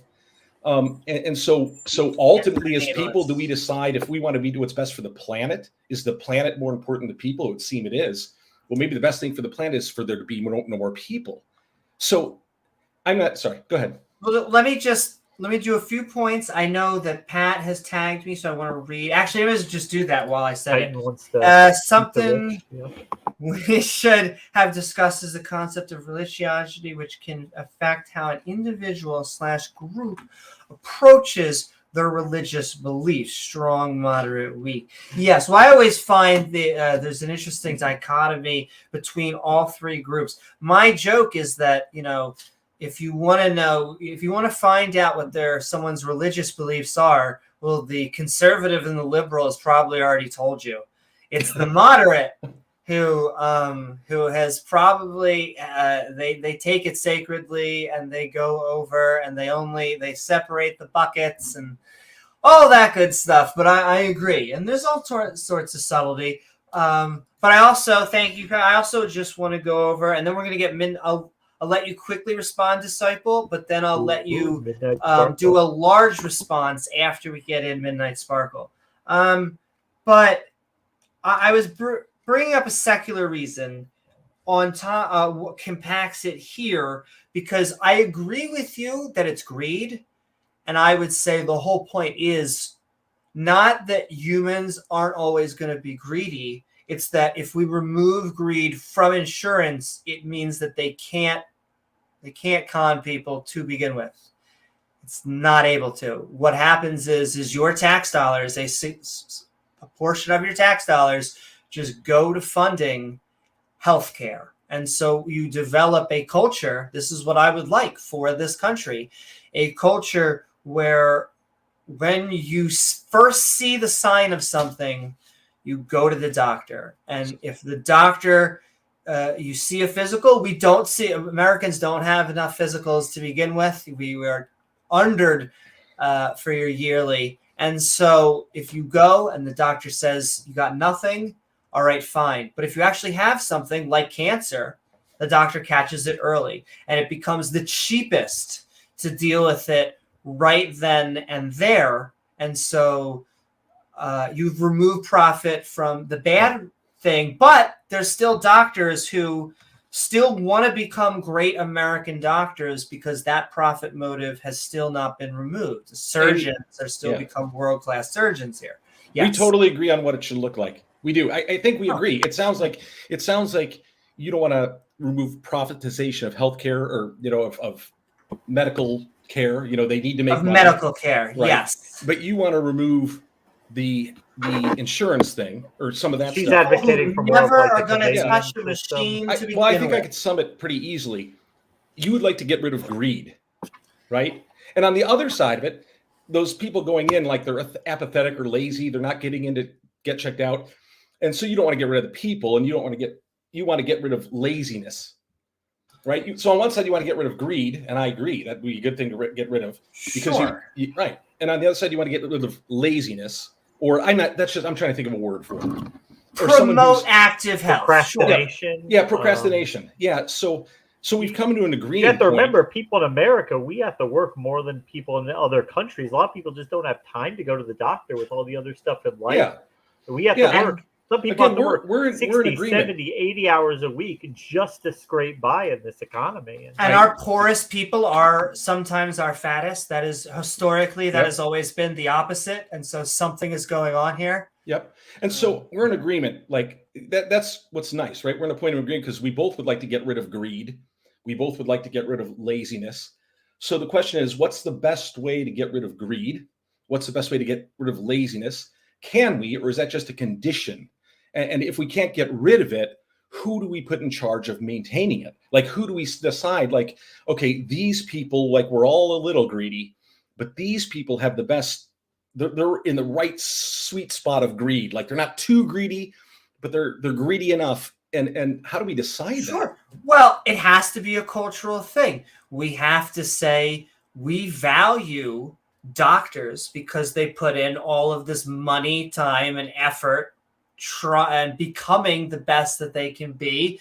We do not value, or we would like to devalue, people who are selling contracts that may not ever actually affect anyone ever. Now, Disciple Day, you can have as many more responses as you want, but we now have 2 people back, so I have to.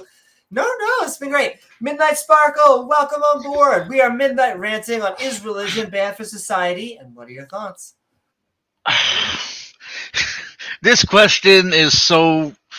I'm pretty sure you realize how complex this question is, right? Because you were talking about it, but okay, how would you even get rid of greed? Seriously, just what like how would you get rid of greed, and why is greed a bad thing? Is it because greed, greed is inherently seen as selfish? Is that why greed is a bad thing? I could give my answer to that. I don't think we should get rid of greed everywhere. That's why I think we should be as specific as possible. If someone wants to become a doctor because they're like, it makes the big bucks, and that I don't really care about helping people. I just want to be seen with the fancy title. I want to make a 6 figures. Okay. Then I think we should actually go ahead, do that. I'm not it's sure just if- that I don't think you should make that off people with the contract and paper. I'm not sure if Titan Uranus is just memeing, or if he actually believes that capitalists. Slicey Slider agrees with me. Cool, but I'm not sure if Titan Uranus is actually is serious. That capitalists are parasites. I think he probably is. Titan Uranus is Titan either as a he's either a socialist or a communist. I always like to say, because I am the liberal, I feel great. I can have friends with everybody on all sides. I let everybody kind of hassle that out, and I just try to. It's pick the good ironic. parts. It's ironic to claim that capitalists are the parasites. What the fuck? Well, I would like to. I would have like a. I would go further. I'd have like an NHS model, like where it's all nationalized. Like it's not like they're all working for the state, and they wouldn't have to make so much money if the higher education system in our country wasn't so crazy. You know what? Where, Binge thinker, people get out of school with $400,000 in debt to pay back if okay, if but you is have that potential to be a doctor and the state is going to pay you to be is going to pay Okay. for your education. Okay, but is that but is that the fault of greed itself, or just the way the system is set up? Because I do agree with you. That student loans or student debt, it is a fucking killer. Like It is. Mexico looks better every day. Well, we got that because we have the same private capitalists suck the blood of the public population. system that we do with our healthcare. So the government comes out and says, okay, people can't afford college, we'll give you loans. And then the schools say, oh, well, the government's paying for it, we can charge whatever we want. And so you just have a runaway spiral where it's like healthcare. It's the same reason why our healthcare is so expensive. And I should say running to Mexico, because Well, I do love being here. But Midnight Sparkle, you also got a few more minutes, and then I just want to get P-Town to join. Oh God, P-Town. I'm sorry, I like the guy, but P-Town, if you're listening, I just laughed my ass off when you got kicked out of Jay Bundy's stream. I'm sorry, but getting back to the point, is society? Is religion? Is religion bad for society? I would say it depends. It depends on how religion is used, right? If religion pushes somebody to improve themselves and the lives of other, great, cool. Religion is good for society.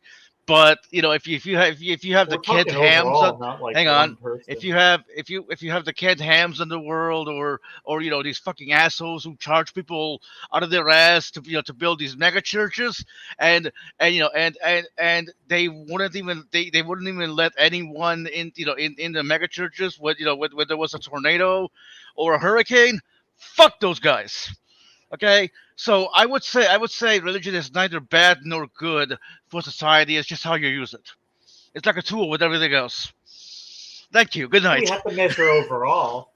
We don't measure society one person at it. We measure its overall effect. So, I mean, Exactly. But I will comment after, because now we have two people behind. We're going down because we got Mark Reid can read. Oh, That fuck is that right. guy. And see, No and look Mark at that. Reid.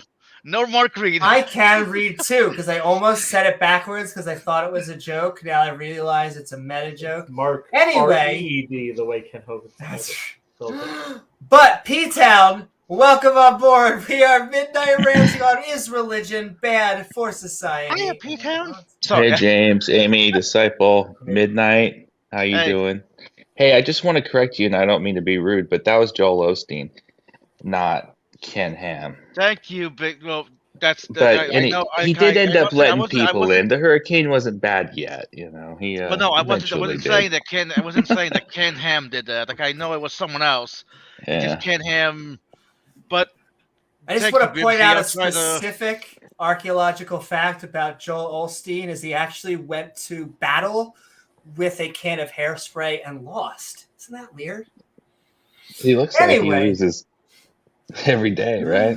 Indeed. Yeah. No, that hair is painted on. It's permanent. Midnight, regarding when it comes to greed, the Bible says that money is a root of all evil, not the root of all evil. So money is not evil, like people think it is. Think that what the Bible says. It's just a means to move people around and to do things. So Right. I but think I'm that not against greed. it's like the love of it, right? So yeah, I mean, we want people to be able to make money because those are the ones that create jobs and do wonderful things. You'll see in the medical industry that, I mean, despite our reputation, the United States leads the way in most fields when it comes to Medicare, but it's only for the tippy top people. From my experience, I grew up in England, got stung by a bee, my ear swelled up as the size of my head. I sat in an emergency room for 4 hours and then no one even looked at me, not even, you know.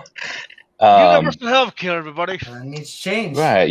There's a lot of, one of my friends, he got back surgery in America. They were 10 years behind. They stuck a metal bar in his back when it was just a minor surgery. Speaking of, I mean, I golfed with a spinal surgeon. He wanted me to be a spinal surgeon too. He said that it's like a jock thing to do.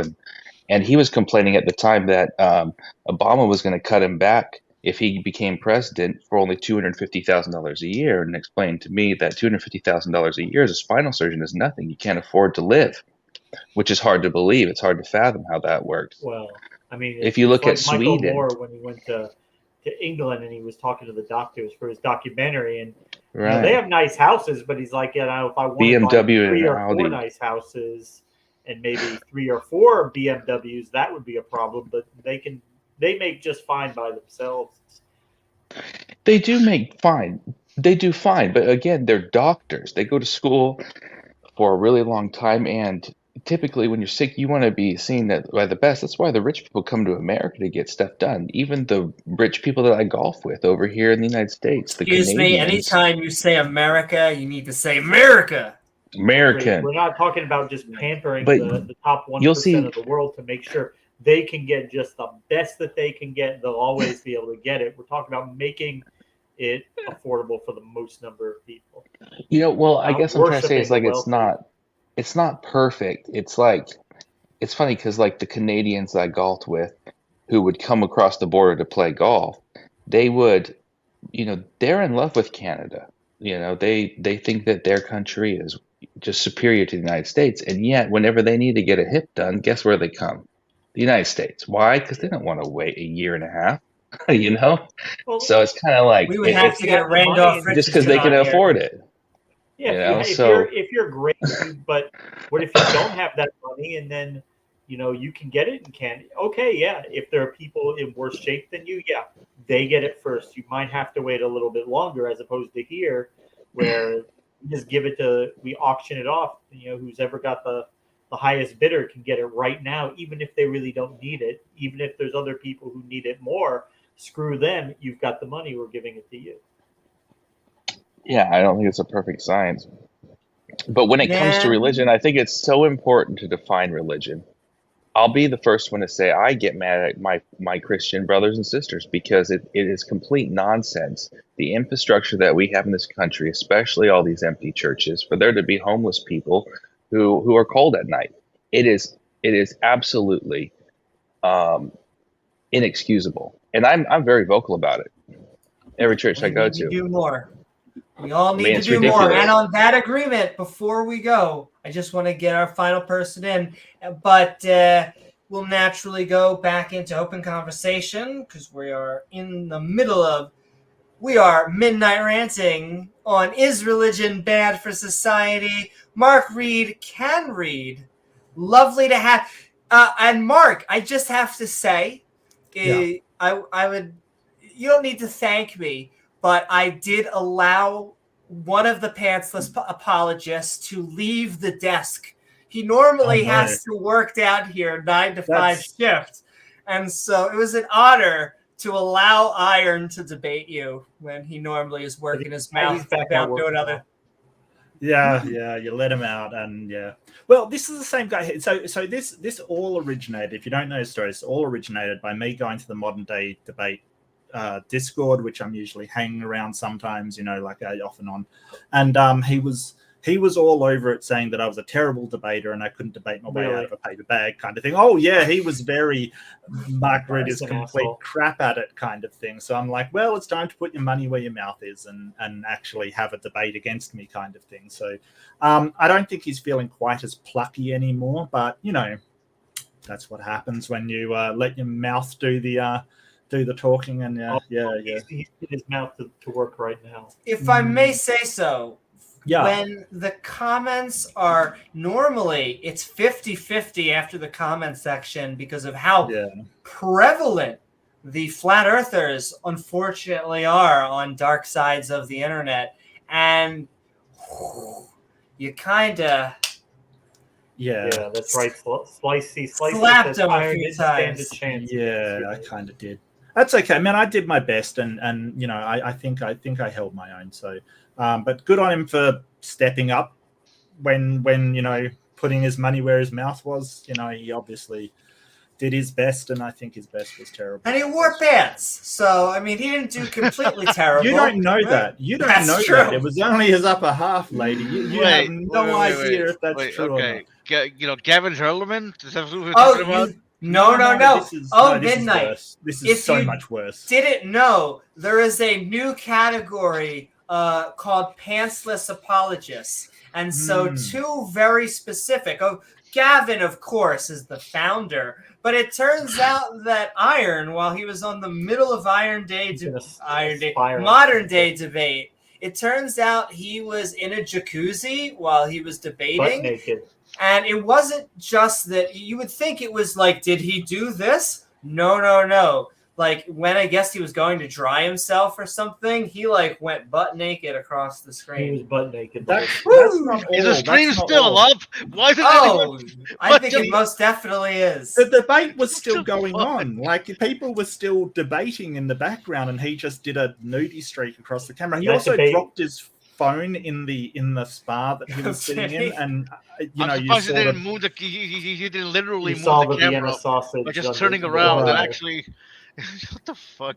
These are scientists we're working with. So weird. He claimed not to remember. Amy, that debate was the debate with you and Leo versus him and Whitsitt. That's right. That's right. Yeah. Iron and Whitsitt.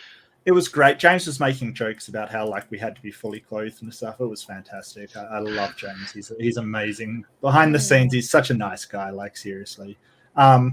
Anyway, is religion bad for wait, society? are you saying? Are you saying in the front scenes he's not? When he's hosting, he's not a nice No, guy? but some people think that he doesn't moderate enough, he doesn't step in enough, kind of thing. yeah, There's a whole well, range of it. And I mean, one guy that I talked to after the debate was like, "Oh, James is so not neutral and on your side," and it's like, no, James he's famous for being neutral in the community. He does a really good job. So He tries hard.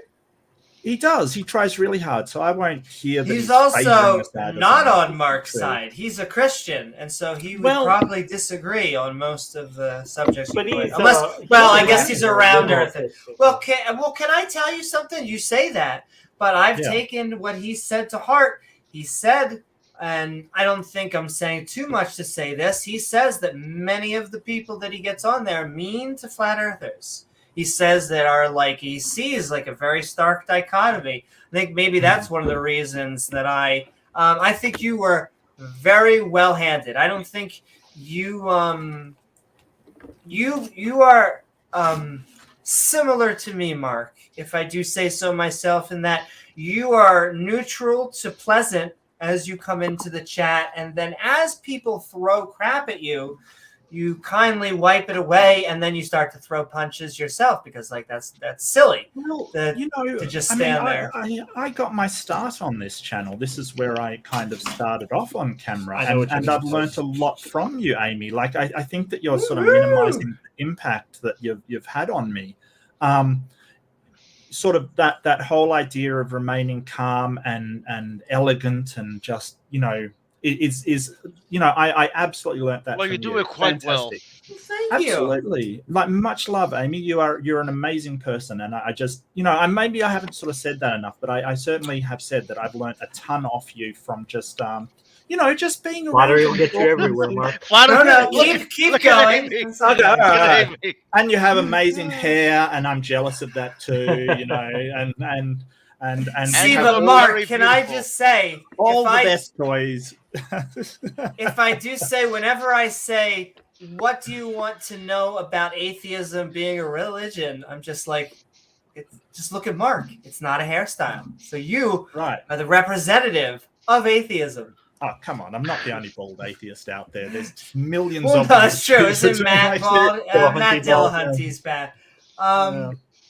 I'm sending love out there to, I see, still with us, Slicey Slicer and Binge Thinker and Captain Red Bull and An Athena and inspiration. everybody.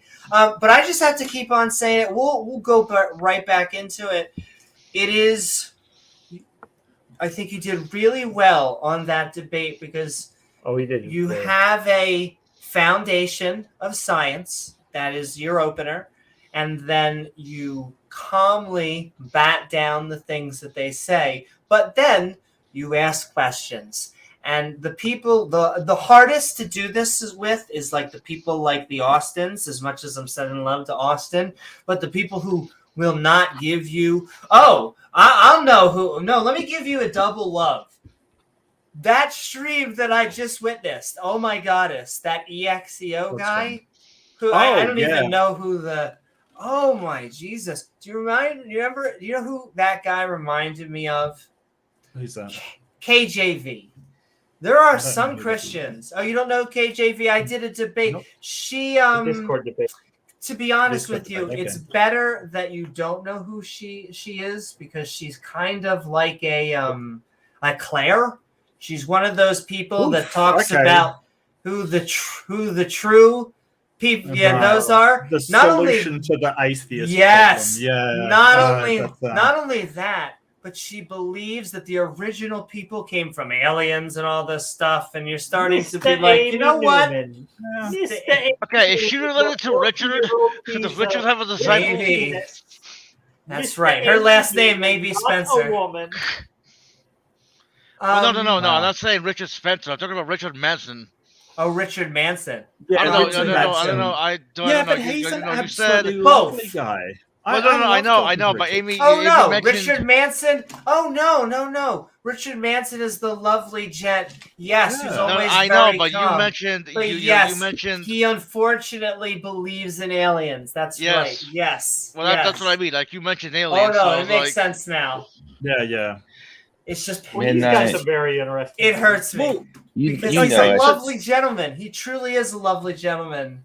He always Okay. comes in and says peace and prosperity or Respect. whatever. Yeah, peace. So Um, real talk. respect. When I was younger, I believed in the chariots of the gods too. There was a Isaac, someone you Van told us that Daniken before. wrote it, and it was like gods are aliens kind of thing. And I believed that when I was younger. So there is hope for people kind of thing that do believe Oh, this. sure. They can change their mind.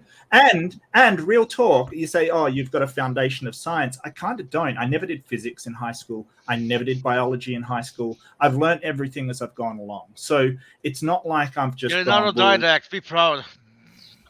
is that what that is? I don't know. Yes. I don't Autodidact consider is myself an self-taught. autodidact. I Well, don't know. that's I what don't. you are. You may not consider yourself. You did just say you learned everything as you go, meaning on Yeah. your own. So And I agree, Yeah. Titan. It tends to be like this Gnostic version of the Bible. And so he has like this kind It's a of very unique. non-denominational type of Christianity that eventually goes in. I mean, I love the guy. He's been on. He's always been respectful. He's He very hosts polite. many great streams. He's Yeah. someone you can disagree Some with people- and still have some- a great some peop- conversation afterwards. some He's people don't like. fantastic. Some people don't like. Some people don't like Richard. Sorry to Oh, keep well, interrupting no. you, Mark. Can I tell No. you that when it comes to theists, oh my goddess, not yeah. only the denominations, they hate each other. And sometimes the closer the denomination, like the First Baptist Church versus the Second Baptist Church, holy shit. I mean, They hate each there are other some more than atheists. There are some atheists who don't like Richard. You Well, I guys, mean, you there's guys some have people to that remember like the it. It atheist. is what it is. Richard is an atheist. You guys can have him. Listen, Let's just make Yeah, Can that I he's, clear. tell he's you? not an atheist. Yeah. I Okay. would take him. I Yes, would he want is. him. As far as yeah, atheist he is defined atheist, he is. Yeah, Because He'll I mean, even admit it. It depends on how you define different from atheist. yours. Well, right. I And it mean- depends what you define as a god. That's the thing. That's the big thing is what you define a god as being. Because if you define a god as simply a mind that has created the universe, then he believes in a god.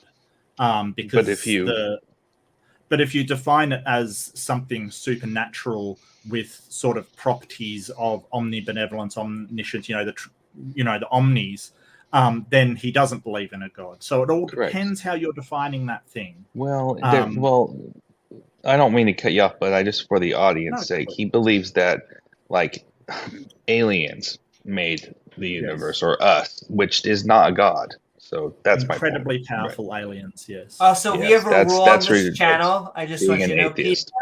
you're not on Mm. camera, so you don't have to follow this rule. But very specifically, anytime you say aliens, you do have to go like this. I didn't even make up the rule. You're good. It is So can I talk about whether religion is bad for society? Why, yes, you can. Which is the actual Knock yourself topic I out. wanted to talk about.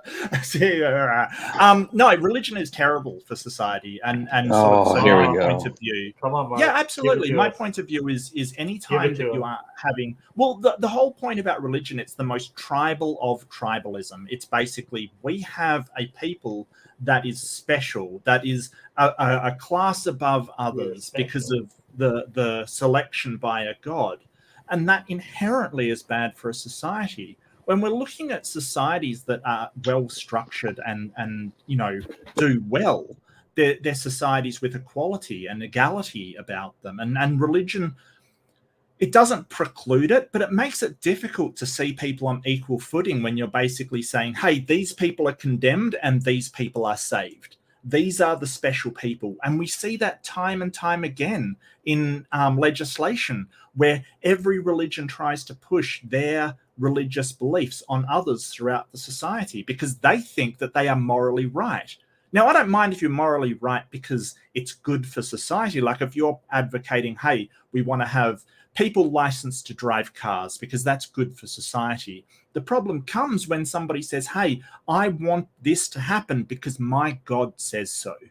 And that's where you get into trouble. So religion, I think, is inherently bad for society. I did want to mention that Joel Osteen did open his church only under incredible pressure from the public. He didn't want to do it. Exactly. So, sort of That's what I appealing said to a moral, well, yes, he did it eventually when it got real bad. No, the real bad part, the disaster was already terrible. People had nowhere to go. He only did it after the pressure got bad from the public. I mainly just wanted to state it wasn't Ken Ham. I'm not going to defend Joel Osteen, okay? Ken Ham is the one that got tons of money from the government to build a stupid arc replica in the middle of nowhere. Is that in Australia? No, it's in... he built it in Tennessee. Kansas, right? Tennessee? Right. Oh, okay. Tennessee. From the government? That doesn't He make had sense. to sue No. for flood insurance. That is the best part of the story. Is that is kind of ironic. But the whole point is that he took money from the government to help build it. The problem with that is that if the Islamic people wanted to, I don't know, do a replica of a horse flying to the moon. I don't know what they want to do, but if they wanted to do that, the government wouldn't do the same thing. So that is a case of the government clearly favoring one religion over another. Wait, the government didn't pay for Ken Ham. The government of Tennessee, or no, it wasn't Tennessee. It was a southern state. Kentucky didn't pay for Ken Ham.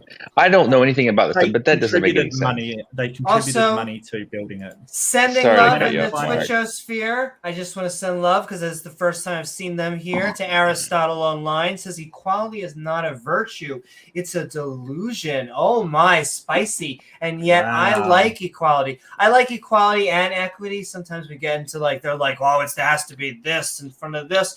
No, we can be both fair and equal. We can figure out how to make the system work. But welcome, Aristotle. We're in for the hot takes. No matter what your theist or atheist, liberal or conservative, welcome on board. Okay, Mark, back to you. Well, yeah. No. Okay, so a tax rebate program next the ARC Park, which is just hilarious, alliteration rhyming kind of thing. More than 1.8 million annually from the state. Under the plan, the state charges 6% taxable ticket sales, food, with funds forward to the state. But once a year, all of that money is refunded to the ARC Park. It flows directly from the state treasury to ARC Encounter. The city of Williamstown floated $62 million in junk bonds for the ARC Park to subsidize the building of the structure. The Grant County Industry Authority gave the ARC Encounter $175,000 to offset the cost of land. In addition, local officials agreed to sell nearly 100 acres of land to Ham for the sum of $1. The state thought it was going to be an economic boom, but right. The state spent $10 million on highway improvements on a road leading to the ARC Encounter. They thought it was going to be an economic Mark, boom for the area. Do you want to take that position, P-Town? That they Mark, didn't provide can I ask you, how amazing is it to say ARC Park over and over again? Park. Yeah, it sounds like a dog bark. So, I mean, I get it now. So they'll do those types of subsidies or just to stimulate the economy of some sort. It sounds like they probably failed. No, they won't. Not for another religion. There's no way they'd do that for an Islamic park. There's no way. If you think they would, you are out of your mind. Like, seriously, I'm sorry, P-Town, but they wouldn't. No, I agree with you. But typically it's for money purposes. I mean, I don't think that Islam's that popular in Kentucky. What do you mean by money purpose? Generally, governments want more tax money. So I mean, it's not tax. Yeah. They get a tax rebate program for 1.8 million. They don't pay the tax because it's considered a religious thing. So why would they pay the tax? So let's just. I don't know. I wasn't even actually listening that closely to you, but I was thinking of Boeing, for example. Boeing's always going to get reinforced with all these tax exemptions, or they're going to move to a different state. Well, it's the just, idea is that capitalism 101. It would bring in tourism to the area, like people would be flooding the area, and they would be renting hotels, buying food, buying stuff, and all this economic activity. Yeah. The theory was all that economic activity would then be taxed, and it would end up being a greater net for the state than it would be to give them a refund. Well, I know you won't like to admit it, but governments fail all the time. I'll just address that for a second. Every economist said that this was not worth the amount that the government put into it. This is the thing. Like when you're ignoring the people who are experts saying, hey, this is what we expect out of it. Because appealing to authority instantly. Well, Always. they do projections based upon the type of thing it is, the type of project it is. Like when you're doing projects, you have to consider and evaluate the outcome of the project, how much it will net back. And every single expert said, hey, it's not going to cover the costs of doing it. It is going to be a net loss for the state. That is something that the state will not do if they know it's going to be a net loss, because why would they? It just but you're forgetting the fact that just a giant arc in the middle of Kentucky is just freaking cool, dude. Like we all know it's cool, man. It's cool to make fun of. It's cool. It's cool to make fun of. It's cool to. No, it's cool. Hold on, Mark. It's cool. It's cool, but it's cool. But that $100 million could have literally been used for anything else to help others. Mm-hmm. Help the poor people. Like $100 million. Come on, man. Would you be okay? Would you be okay if the government spent a $1.8 million a year on setting up an atheist exhibition center to mock Christianity? Hey, Mark, you guys spend trillions on that nonsense all the time. What nonsense? Maybe you have these giant little telescopes where you're going to look to the sky for alien life.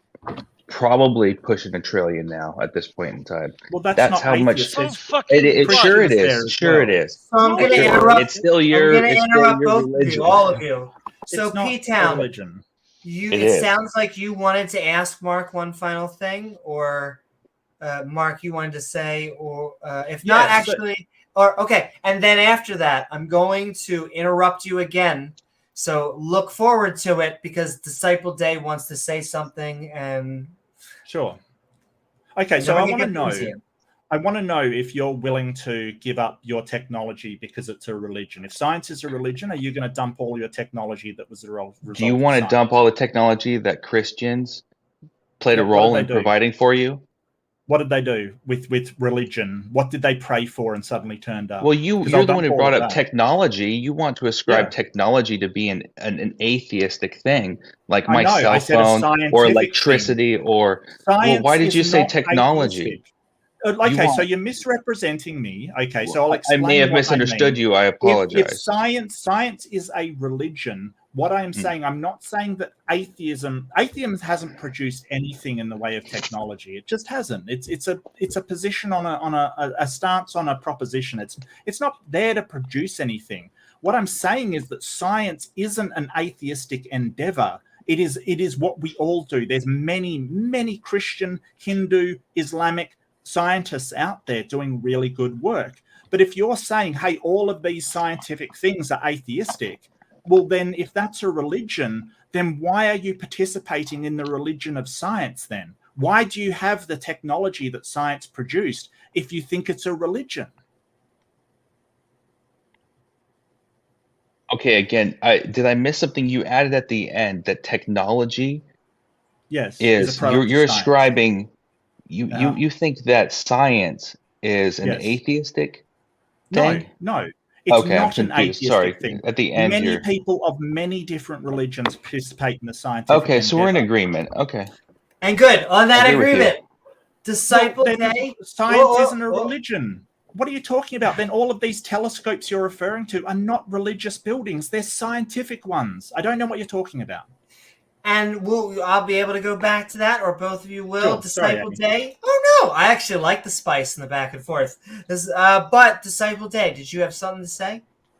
Well, I was actually just asking when it was appropriate, but sure, I always have something to say. Oh no, jump in, mate. Come on, Disciple. Well, I think we were doing well before, because I think there's a lot of things we agree on. Like I agree with the views on changes needed for the medical system and changes needed for I think someone brought up college loans. And the way I can't help it. I'm very simple-minded, so I'm not, forgive me if I'm not a deep thinker. Half the things you guys talk about, I go, boy, I have no idea. And I don't have any credentials or anything like that, so forgive me. But to me, there's like a real simplicity to what we're saying, and that's like the good we can do is like, if I were to phrase it this way, it'd be like the best I could do is love as many people as possible, right?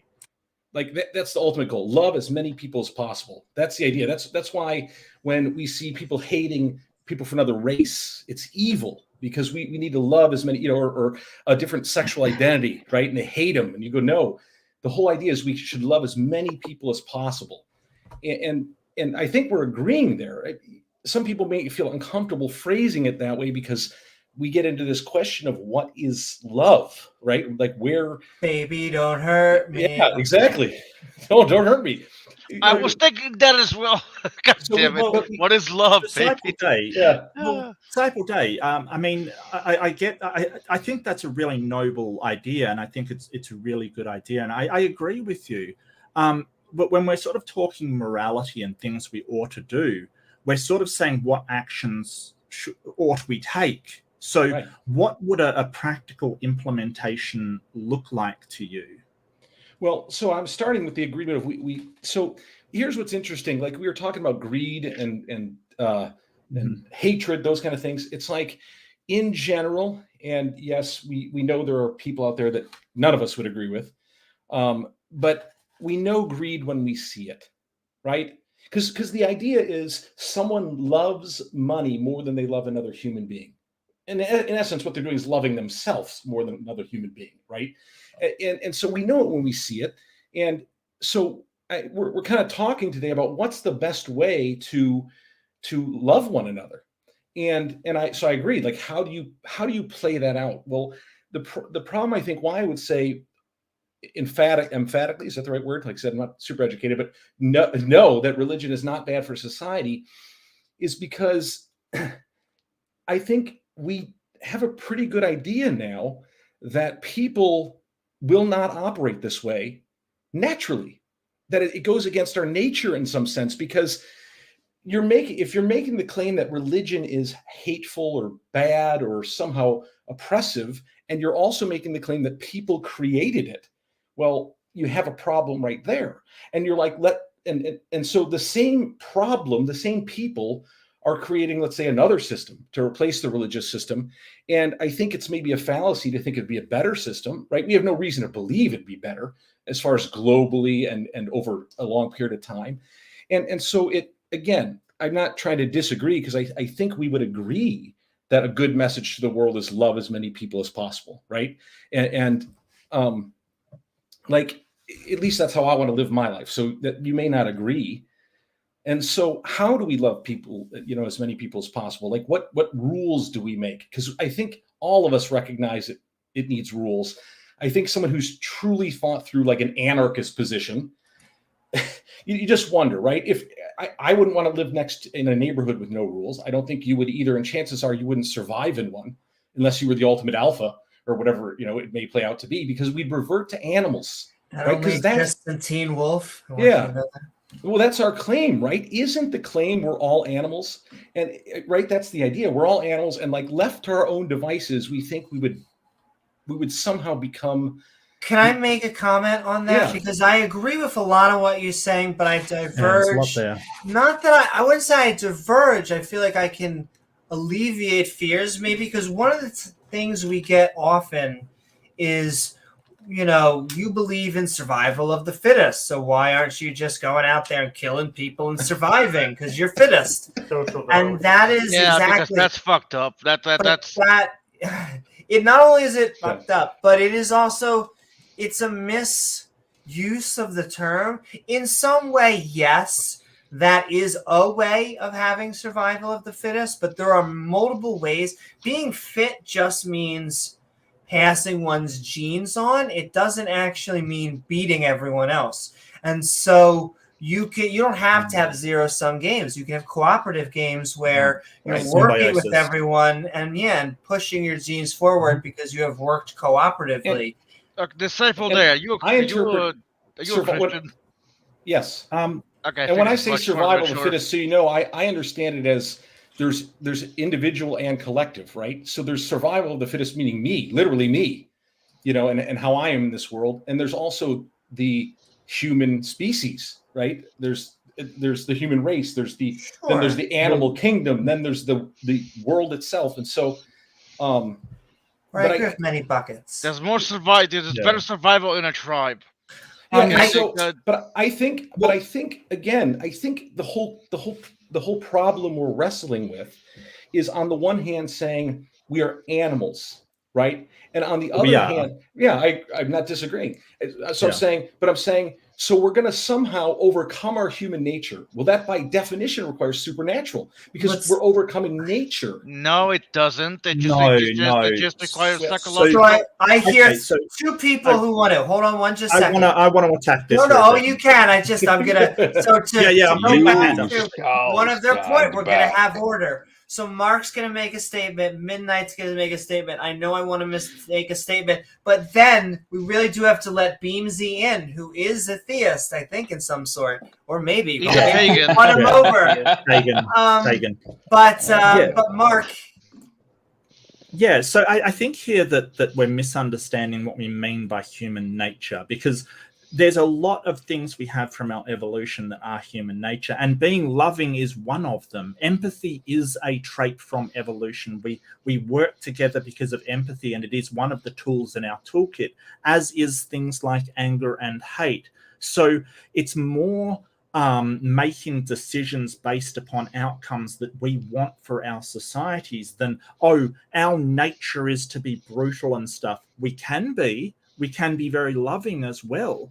We've certainly seen in sort of the fossils that we found, like instances of the hominids protecting their children by wrapping around them and things like that. We've certainly seen that. Things that appear to be very, very protective and nurturing. So I don't think it's just in our nature for this to be so. You've said that there's no reason we would think things would be better without religion. It sort of ignores that in more secular societies, things are generally better. Crime does go down in secular societies like the Norwegian, the Scandinavian countries, and Japan. Thanks, P-Town. I've got my own soundtrack. It's awesome.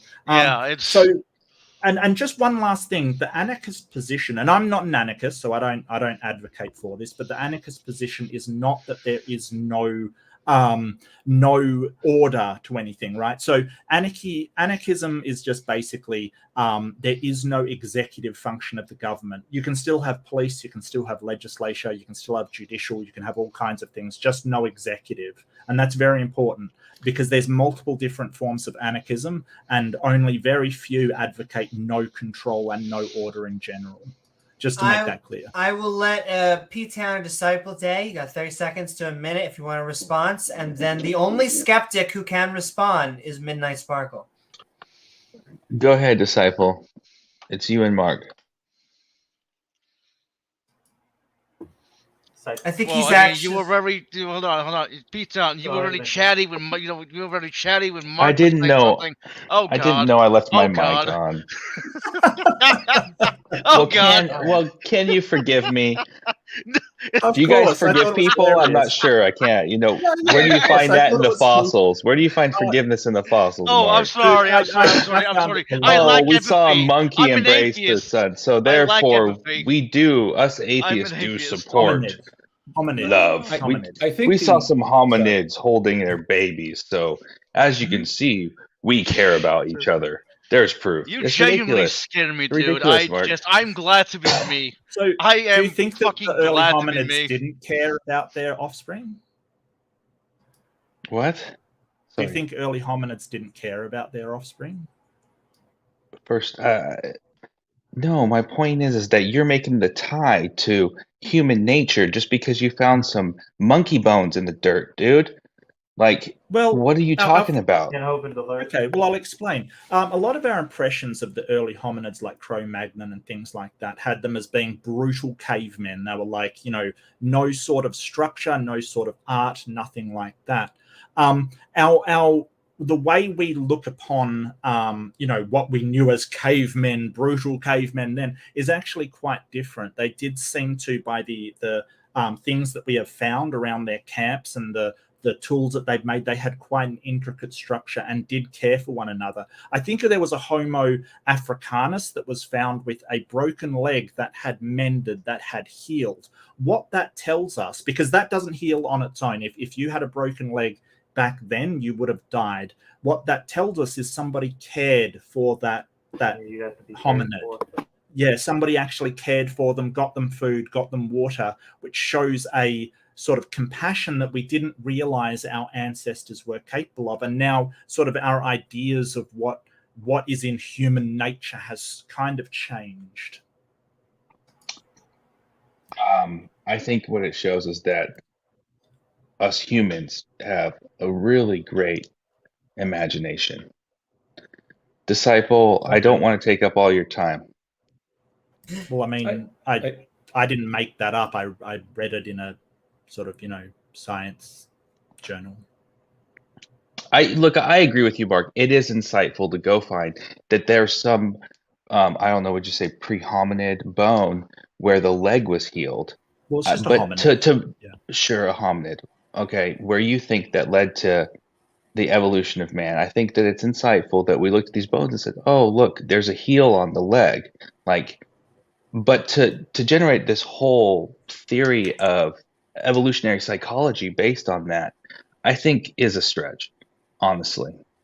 Well, it's not based upon that. That's not what evolution's based upon. Our understanding of pre-Homo sapiens behavioral patterns is, has a lot of data collected, which includes, I'm using that as an example, but there is a lot of data that suggests that pre-Homo sapiens, early hominids were not as brutal and sort of,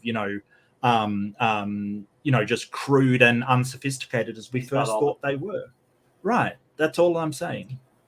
There could be a lot of back and forth, but because I don't know, I think that Beamsy is going to agree with us on one and disagree with us on the other. We're going to bring him in. He's our, I think, final one. We got 24 more minutes left on our open mic before outros, but it has been fun.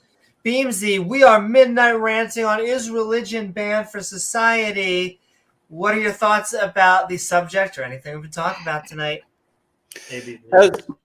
As for the subject, I don't think religion should have anything to do with society, because it's the old adage, in a perfect world, good people would do good things and bad people would do bad things, but it takes a religious view for good people to do bad things. We're winning Beamsy over. Yes! I love it. I saw that. I love you. Well, just because Beamsy's Love a you, theist doesn't Beamsy. mean he supports religion. Beamsy, I That's love the you thing. too, but that's a ridiculous, cliche statement. How is it cliche? It can be shown Well, what does historically- cliche mean, actually? I mean, I might not be using the word right. Look, it was funny. It's funny. But you can't possibly take that serious. I do, because it can be shown historically that religious instances are where most of the aspects of conflicts come from. Well, it depends on how you define a religion, but I would agree with you. For the most part, I do. I would agree with you, actually. Well, I think there's other things that can cause good people to do bad things. I definitely will acknowledge that religion is one of them, but I think there's sort of ideologies that can as well. For instance, fascism can make good people do bad things. Which I would categorize as religion. It just Really? depends on how you define. I would define a lot of things that you believe as religion too, Mark. I mean, so it just depends on how we play definitions. Yeah. But fascism is a political ideology. Yeah, I don't know where you're. Well, it depends on the type of fascist, honestly. So who's the god of fascism? It depends on how you define a god, then, right? I mean, it goes through the Richard Madsen thing, Where is the spiritual aspect of fascism? But no, I mean, again, look, I mean, There definitely is a correlation between it's why it's important fascism and to define religion in the but I beginning. don't think it's necessarily the case that there is a religious belief to fascism. I mean, it does go hand in hand a lot of the time, but I don't think that's necessarily the case. But fascism definitely isn't a religion. I mean, if you're calling fascism a religion, then democracy is a religion, and what the hell? At that point, we may as well just call my house a religion, and if we're making shit up, let's go hog wild. Let's go. P-Town, you can have a response, but then I think Disciple Day looks like he wants to say something again. Maybe not on this subject, but on the religion side. I'm just gonna. Hopefully, you No, can you're still good. hear me. Go. I'm gonna read what I just typed in religion in Google here. So let me know if you can't hear me. So you have the first definition, which is what we'll typically Which use religion. is But then there's a particular system of faith and worship, and there's what's also the a pursuit or definition? interest. What's the first one? What's the first A one? I will read the first one last. I chose to read it last. Why? Okay. I disclosed that I wanted to, because we all know what the first one's going to be. It's going to be about superhuman powers or gods, right? I mean, which Sure. is typically, yeah. But also though, there's a gray area because it could also be a pursuit or interest to which someone ascribes supreme importance. Okay, so what is the example they use for the context of that usage of the word? Are we talking about fascists? Okay, so what dictionaries do is they use examples to show the context in which that word is used. Because dictionaries don't prescribe meaning to words. What they do is they just describe. I can do the sentence if you want. Yeah. Yeah. The sentence, it should have an example, right? Yeah. So consumerism is the new religion. Right. So atheism is the new religion. Well, yeah, so it's trying that. to say it's used in a hyperbolic or metaphorical fashion, right? That's what it's trying to say, that it's used in that context in a metaphorical fashion. It's not meaning that consumerism is an actual religion. You know, that's not what it's saying. That's how people use it. So if you notice the first one, it's the belief and worship of a superhuman power or powers, especially a god or gods. And then the ideas about the relationship between science and religion, right? So that's saying, hey, that's what we mean when we categorically say a religion. And notice the contrast that it's making there between two separate things is science and religion, right? Right. Sure. Yeah. Crap, I lost my train of thought. Mark, I think, what I was trying to get at is I think it's important to define religion because words and definitions are always changing. And I'll be honest with you, I don't like religion either because of my definition of religion. I believe the Bible is true and I ascribe to that, and all the other stuff's made up. There's a difference. You know what I mean? You can define religion as whatever you want, P-Town. Words don't have intrinsic meanings. It's just the normative definition of religion isn't the way that you're using it. So if you sort of come onto a panel and sort of go, well, atheism is a religion, it's not the normative way people talk about religions. Like if I say Hinduism is a religion or Islam's a religion, if I start saying, hey, mobile phone usage is a religion, people are going to go, what are you talking about? And that's unfortunately what we're getting with you, P-Town. You're not using the normal definition. What I wanted to get at is when I look at the Catholic Church and when I look at the science that you ascribe to and devote supreme authority to, I see very similar things, Mark, is what I was trying to get at. We don't I think they're both religions. Authority in science. No, we don't. All of science is up for question. All of science is up for telling you what my definition is. We don't give supreme authority to science. Science is up to be challenged. It is 100%. Your methodological naturalism. Just a sec. All of the ideas in science is up to be challenged, including methodological naturalism itself. If you can find a way to arrive at the truth more reliably than methodological naturalism, then that is up for challenge as well. Sure, and I do have something for that. But what I'm saying is your methodological naturalism is still a religion. It's just casting out God out of the equation. And one day you'll see that. It really is. It's not a religion. So why are you using something that's that was created by another religion? If you think science is a religion, then get off the internet. That was my question. Yeah. Jesus Christ. Methodological naturalism. Created the internet. It's a religion too. You know what? Created the internet, yes. Get out of your house. Day. Go live Do you outside. have anything to say? In nature, where God created. It didn't get prayed into existence, P-Town. It was scientists that created it. It was methodological naturalism that created it. I can't help it. We got. Yeah, you do make Christians. A lot of things out of your imagination. It's true. Disciple. Well, I mean, hey, Binge, I just want to say hi. Where are ideas supposed to come from? But see, the thing that you don't understand is that stuff like engineering and things like that. Here we and go actually the again. technical. You want to say that technology and practicalities. technical stuff? The technical practicalities, we actually do have a system of methodological naturalism for them. Basically, what you will do is you will create a RFC. So they'll be put under RFC, and it's request for comment. They're used a lot in electronics, used a lot in engineering, to basically ask other people to evaluate the projects that you have done observation and testing in. Those tests are replicated, they feed back to them, and then they're produced into a ISO and through the International Standards Organization. So even though you don't know it because you don't know enough about engineering and electronics, the scientific methodology is very well implemented in these fields, though you don't know about it because you never see the back end of what these people do when they're creating these kind of stuff, including the internet. P-Town, you have 30 seconds of a reply, but then Disciple Day has to... No other skeptic's going to reply. Disciple Day... Well, Nobody. Disciple Day is a skeptic, but no other theist. Look, I just want to say that Mark, Reid, and I, we clash swords a little bit, but I think, I have respect for him. And I do it a lot because I think we try to get somewhere together. I do challenge him when he starts to ascribe technology and inventions or whatever he was just talking about as being something in his court. I would challenge that with the history of science. And there's plenty, if not the majority of scientists were Christians. And on that note, I'm going to hand it over to Disciple Day, whatever you'd like to say. Well, first I want to say thank you, Amy, because I think something funny was happening there. And if there was no overarching authority to stop those two guys, they probably would just talk forever.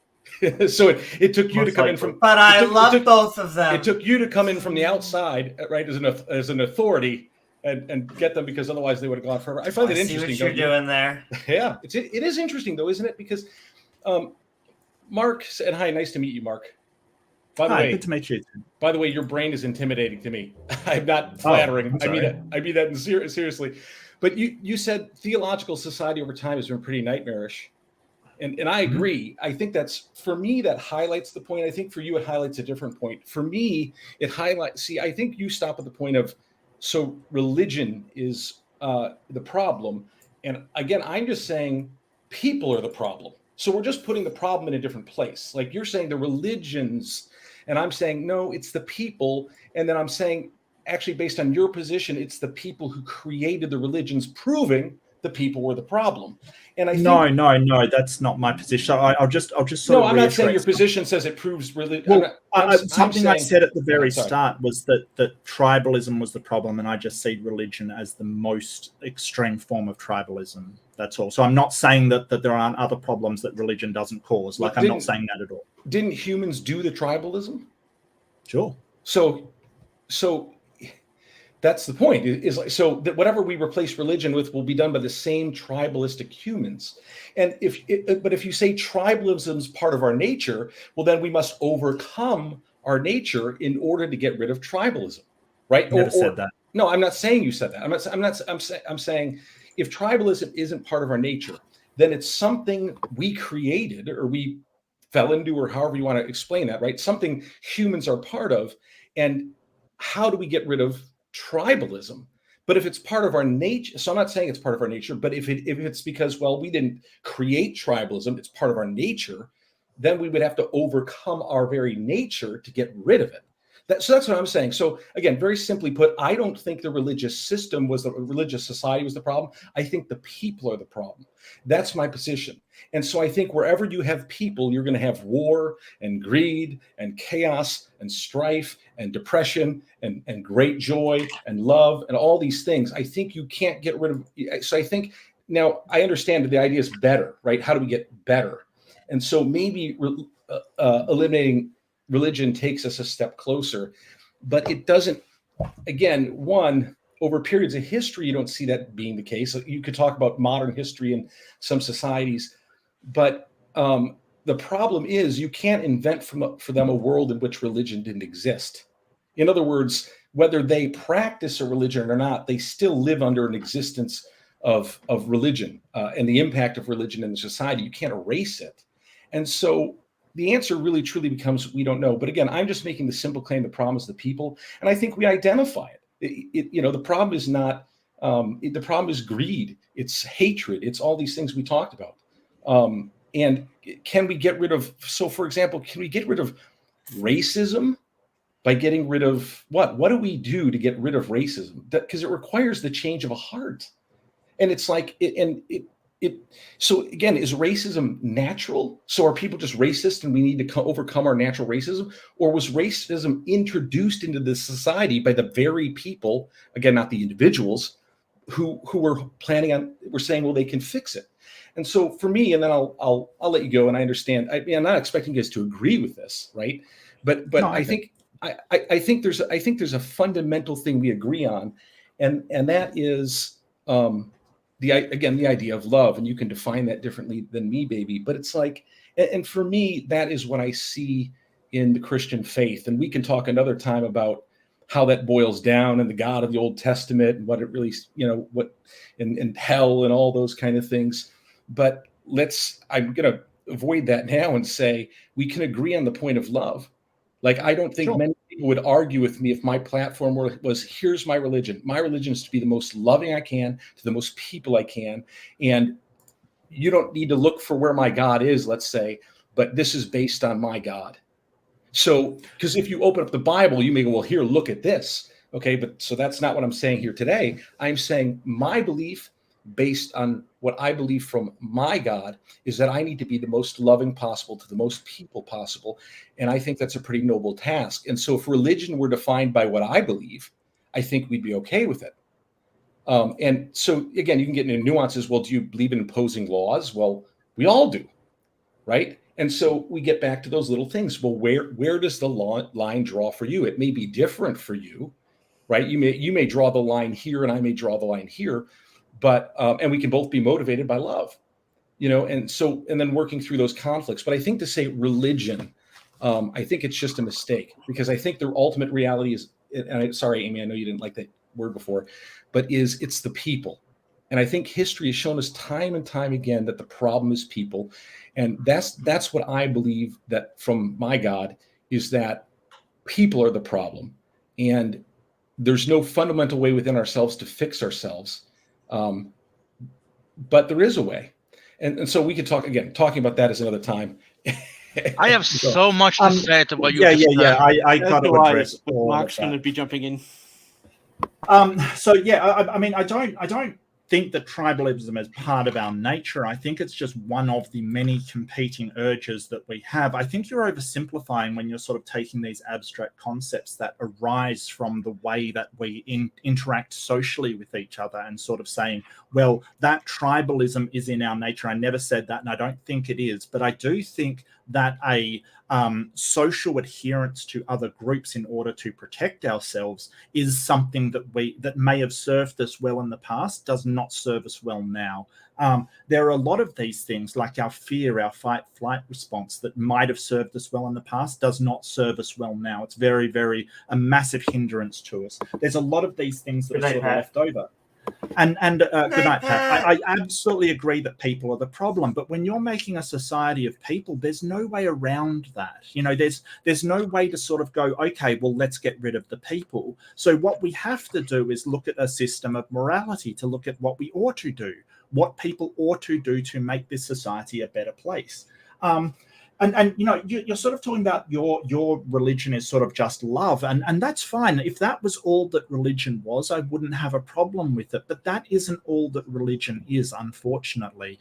We have these systems that religion always goes down, which is basically that some people are more loved than others. There is an inequality inherent in religion on the love that they deserve, based upon whether they are in that religion or outside that religion. And I can give you a few examples of Christian love that would absolutely make your stomach turn. They are the most horrendous things imaginable. So when we're talking about morality, what we ought to do, what ought to be done, just having love, people will have different actions based upon that love. And a Christian will, comfort me when I'm sad because of the love, but another Christian will tell me I'm going to burn in hell because of that love kind of thing. So we have to know what we can do practically instead of just having an emotion, because that doesn't tell you what you ought to do about something.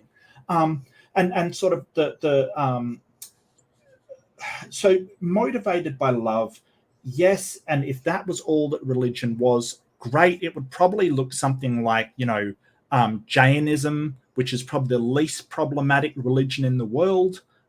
They just believe in loving everything and not harming anything, even a bug.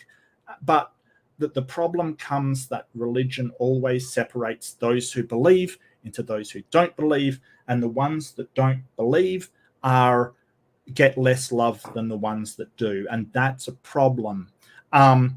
I just also want to address P-Town just quickly. P-Town, you said that a lot of the scientists in the past were Christians. If they were Christians, how could their religion be science? I'm really sorry, mate. You've kind of just debunked yourself. Mark, I love you. Oh, thank you. I love you too. I Spark. I have something to Sparkle, you love me too. say on love, we all love but you. I Come could on. say it afterwards. And so if P-Town or Disciple Day wants to respond. Sorry, I went on a bit. I do apologize. Oh, Can no. the pagan Hey. jump in? There were We're a lot here of for points to ranting. address, but go for it, Beamsy, you go for can jump in as much as you want. I'm not bringing the fist this time, so I will be good. One thing that a lot of people keep confusing is the idea of tribalism and herd aspects. We are herd animals because we've developed that social aspect through our evolution, because we've found that assisting each other because of how weak we are physically has allowed us to be strong as a group. Evolution has acted on that, forcing the people who act better in a team survive longer than the people who don't. And the people who don't are usually ostracized, which makes their survival possibilities even lower. That's where a lot of the idea of tribalism comes in. It's based on a herd aspect, and it's got nothing to do with human nature. The idea of saying that we should be judging things on love or any form of emotion is thought control. How are you going to police people in the way they think, in the way they feel? You can't get any aspect of saying that, okay, that person is not loving enough, we should beat them. That's just an accusation that you cannot back up and have no evidence for. When it comes down to it, you need to have your religion separate from society, because it should be a personal matter and shouldn't be paraded around, because as soon as you take a religion into something, it is exclusively a thought and a feeling aspect. That's why I don't parade around saying that everyone needs to adopt my way of thinking, because I recognize that there are some things about it that I question, but there are a lot of things about it that I find a lot of comfort in what I've gone through.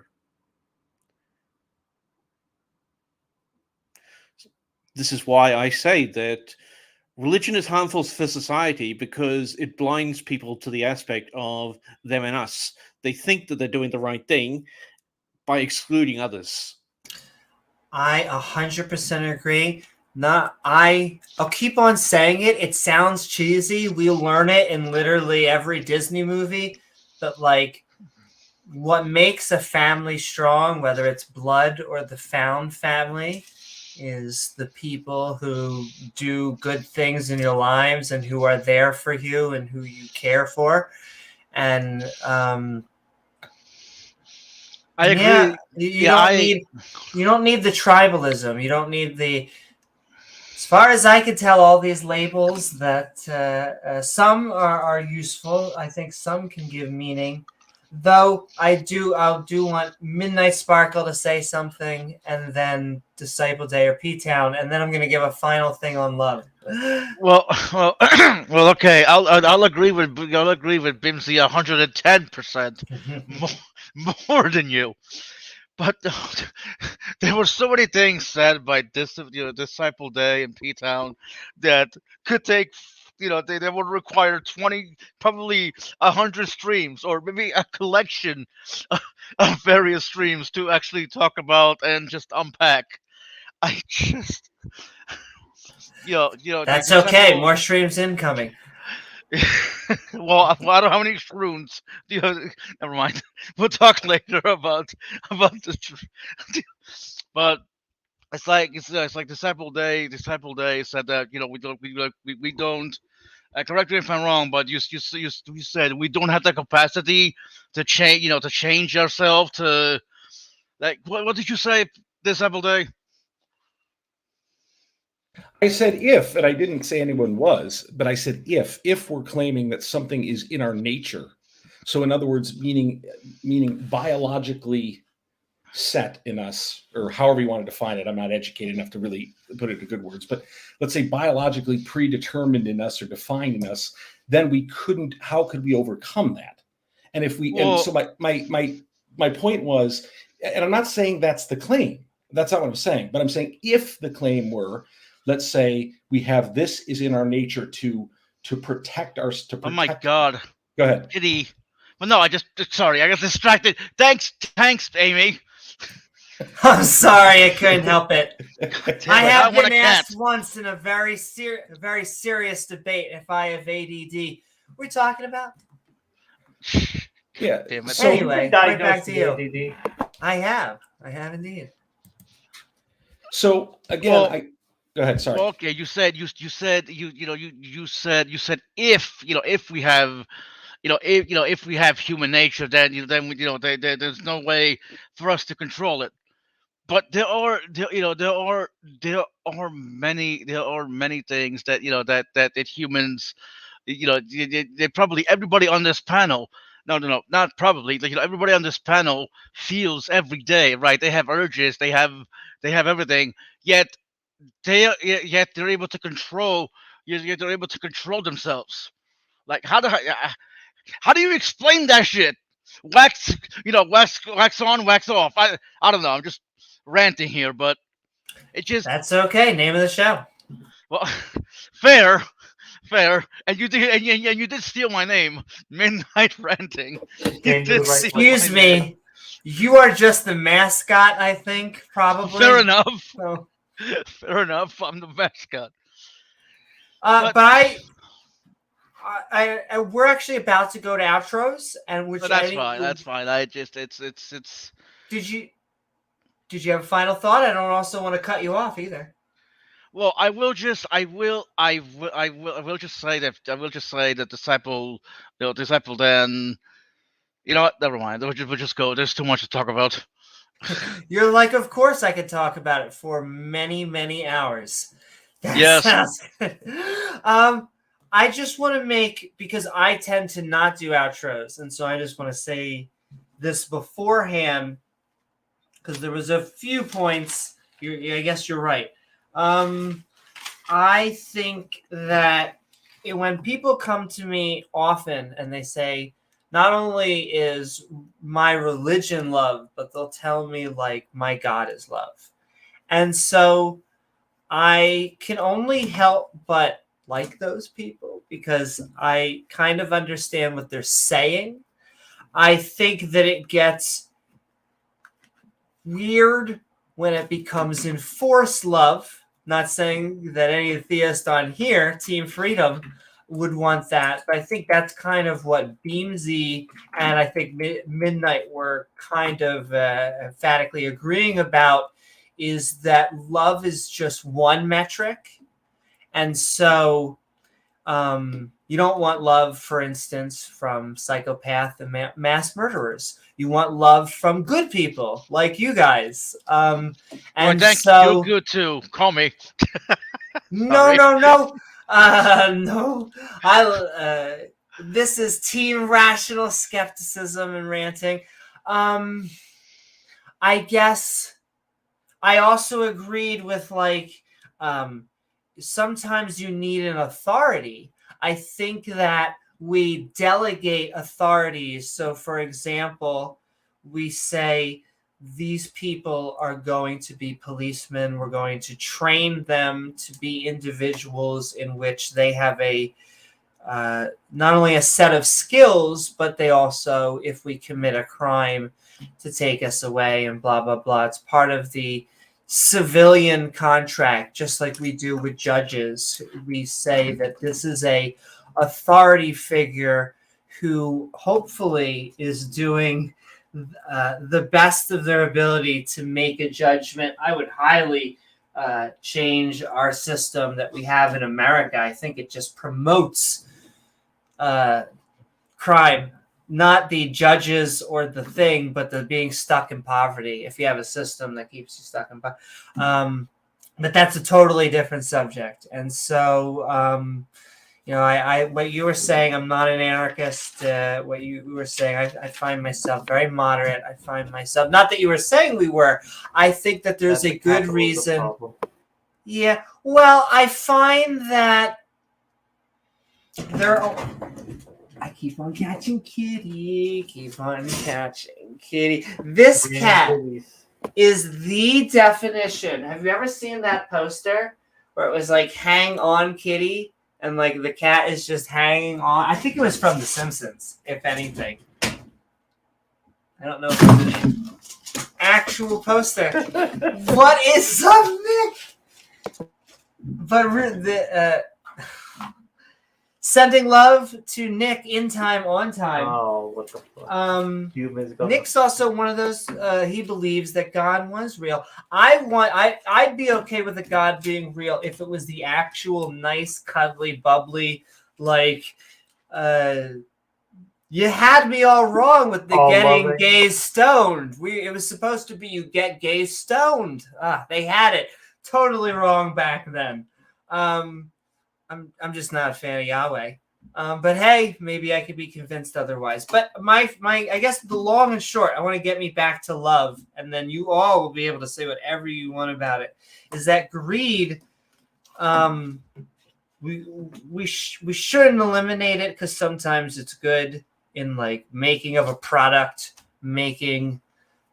Sometimes it's good to want. You want this. I want this. I want this for your birthday. It just shouldn't be in like the major things, though that was really the secular point of healthcare. And so I'll finish it up.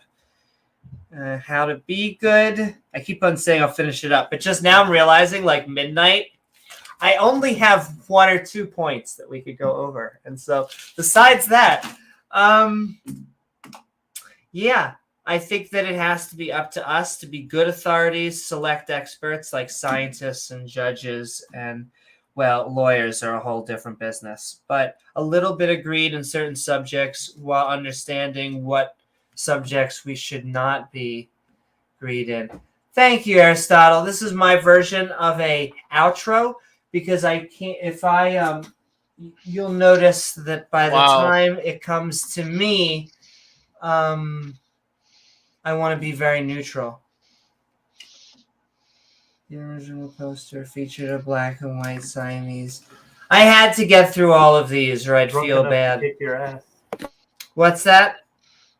I said drunk enough to kick your ass. Yeah. But I can't help it. The talk of when you talk about love, it feels a little bit, I don't know. It is a chemical combination. I think it helps us do the best things out there.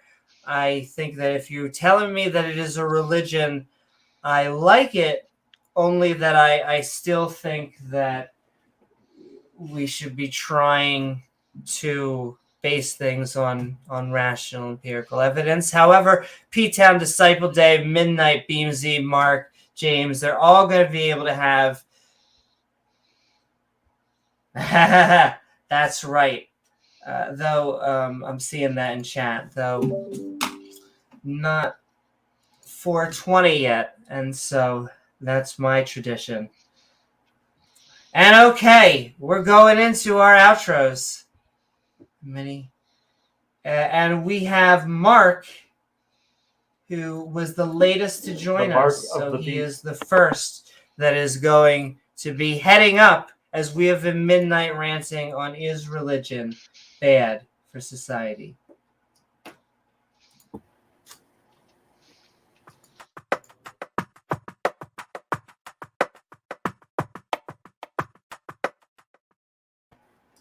You, Mark? Sorry, I was waiting for the mimes. The mimes were running late and just taking their time. All right, look. Super straight mind. Some stoned mimes. Sorry, I'm also having a chat with Disciple Day, who's been fantastic. I've really enjoyed talking to you. It's been really good.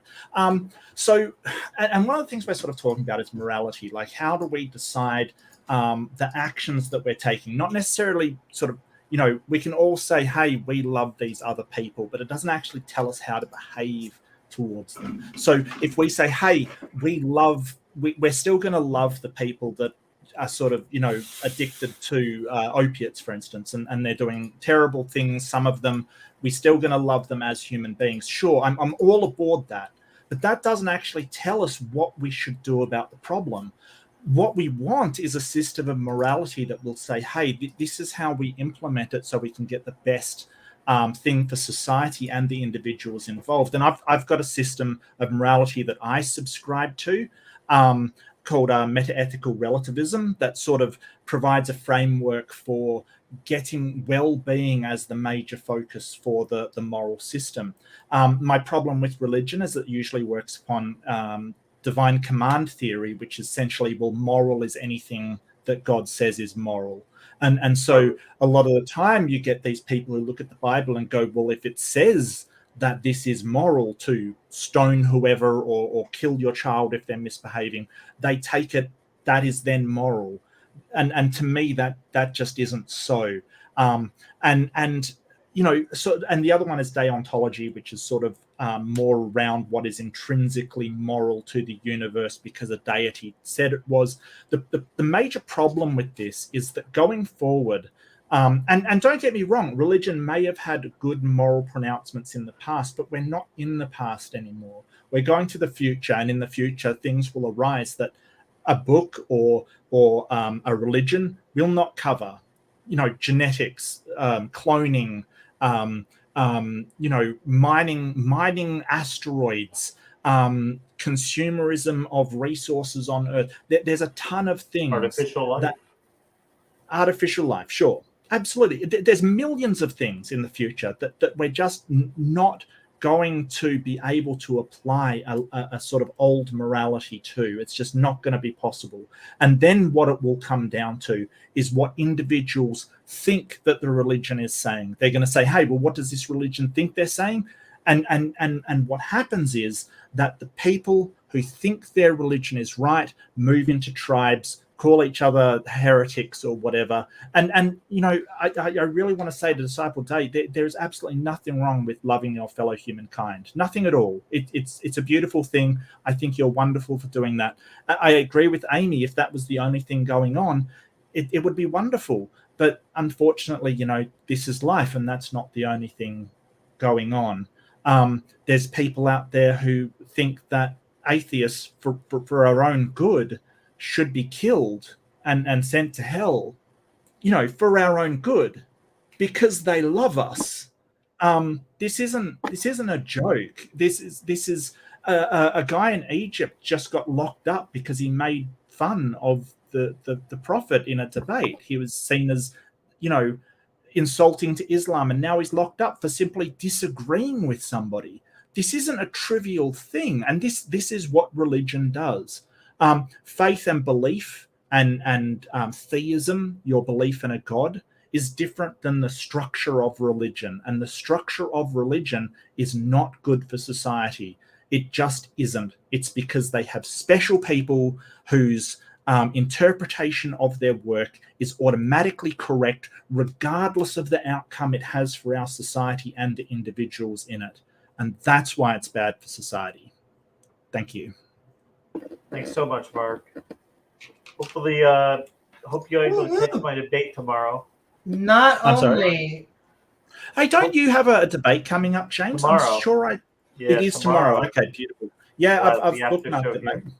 But not only should you check out James W.'s debate with Praise I Am on Standing for Truth, but you should also check out Mark Reid Atheism right down at the bottom. Thank you so very much, Mark. Modern Day Debate. Oh my goddess, exactly. Yo, sending love to James Coons, Doing very who well. I am proud to be part of the modern day date community, but sending love to Mark, who has had to deal with one of the pantsless apologists. And so Pantsless apologists. I'm in fine company. Now I'm in Amy's category of debater. Woo-hoo! Thank you so debated very one of the pantsless. Well, you've debated both of them now, so I've still got catch-up work to do. Mark, can I do have Don't to say subject there's a yourself to reason Gavin. Don't do why it, they're down below. I've debated both of them. I've debated Gavin as well. You've so debated Gavin? Okay. there you go. I'm in good company. That's yeah. You are in pantsless company. I Yes, thank you so very much, Mark. It was an honor having you on as always. And all right, we are moving right down and then heading, or at least the after show is going to open up on Discord. But P-Town, we have been midnight ranting on is religion bad for society? And what are your final thoughts? Oh, I'm up. Where to start? I think ultimately we have to define religion and we have to be specific about it because guys like Mark and I think that we do have the same type of mind and when we approach these things. We just have different experiences and different viewpoints now. There's so much to talk about, honestly. Amy, you brought up love. What the word love in the Bible means is, well, the Paleo Hebrew definition would be the essence of the Father or the Spirit of the Father. And it's a way of foreshadowing ultimately what he did, which was give his son. Even Jesus himself said the greatest demonstration of love is to give your life for your friends. Love is giving your life to people, and that could mean spending time with your kids or your wife, or getting dogpiled on by atheists every other night. It's it's something. Don't threaten us with. I think it's something more than just chemicals in the brain. I think it's more than what Beamsy thinks, which is giving someone some food and a nice FUCK. Like it's something that requires a sacrifice. That's the greatest demonstration of love. I'd love to get into the nitty gritty with Mark again and get into the details of things. I appreciate you guys, and ultimately it comes down to just seeing that Christ is Lord and that he died for our sins and he rose again. Have a good night, everybody. Good night, P-Town. Night, P-Town. Thank you for joining us. Mwah. Midnight Sparkle, we have been midnight ranting on, that's right, on is religion bad for society? And what are your final thoughts? I mean, after I want to be mean. I want to be an asshole to God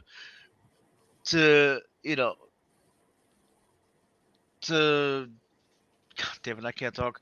To Disciple and P-Town because of some of the things. What? Don't do that. Come on, be nice. No. Well, you didn't let me finish. I said I want to, but you know what? I'm not. I'll just say that they certainly have really interesting views about life. That is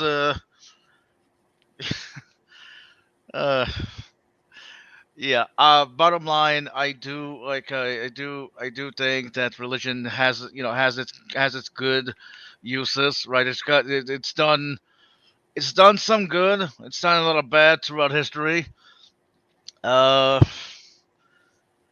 Ultimately, I do think that it's up to people. It's up to people to decide how to use their beliefs. right? Because there are because there are religions out there who do good, right? Who do good. They don't try to push it on others. They don't have they don't have this warped view of love that that that if you don't believe in their God, they're gonna send you to hell, and it's like the ultimate love.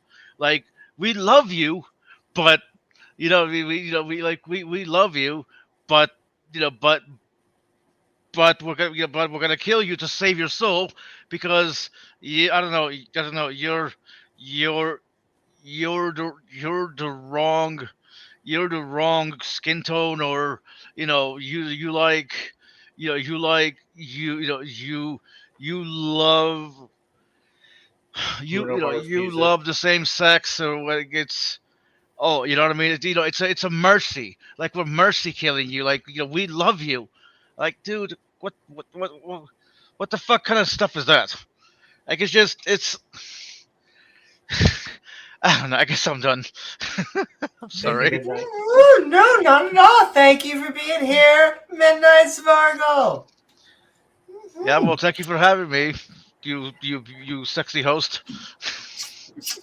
Oh, I'm gonna keep on saying it. Flattery, yeah. Flattery gets you everywhere. Well, I know, right? And all right, we're moving right down the list as the kid. It is the Energizer Bunny.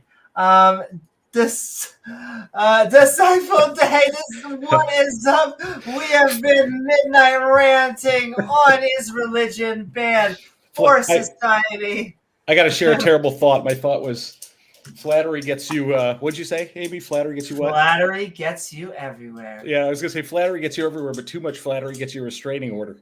Oh my, that may also be true. Not with Amy. No, yeah. There's no upper limit on the flattery she can receive. Oh, that also true. Keep that in mind. So I think, my bottom line is, and again, words are complex, and it's, love. When we say love, it's what do we mean? And so that's a great conversation for another time, I think.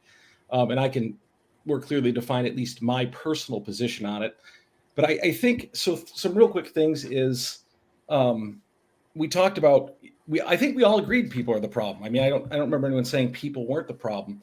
And the idea we were all agreeing on too is, but you can't get rid of the people. And I think that, again, is the concept I believe, is we can't get rid of the people, but we can solve the biblical word, so forgive me, the sin, right? So that's the idea, I think I'm trying to say.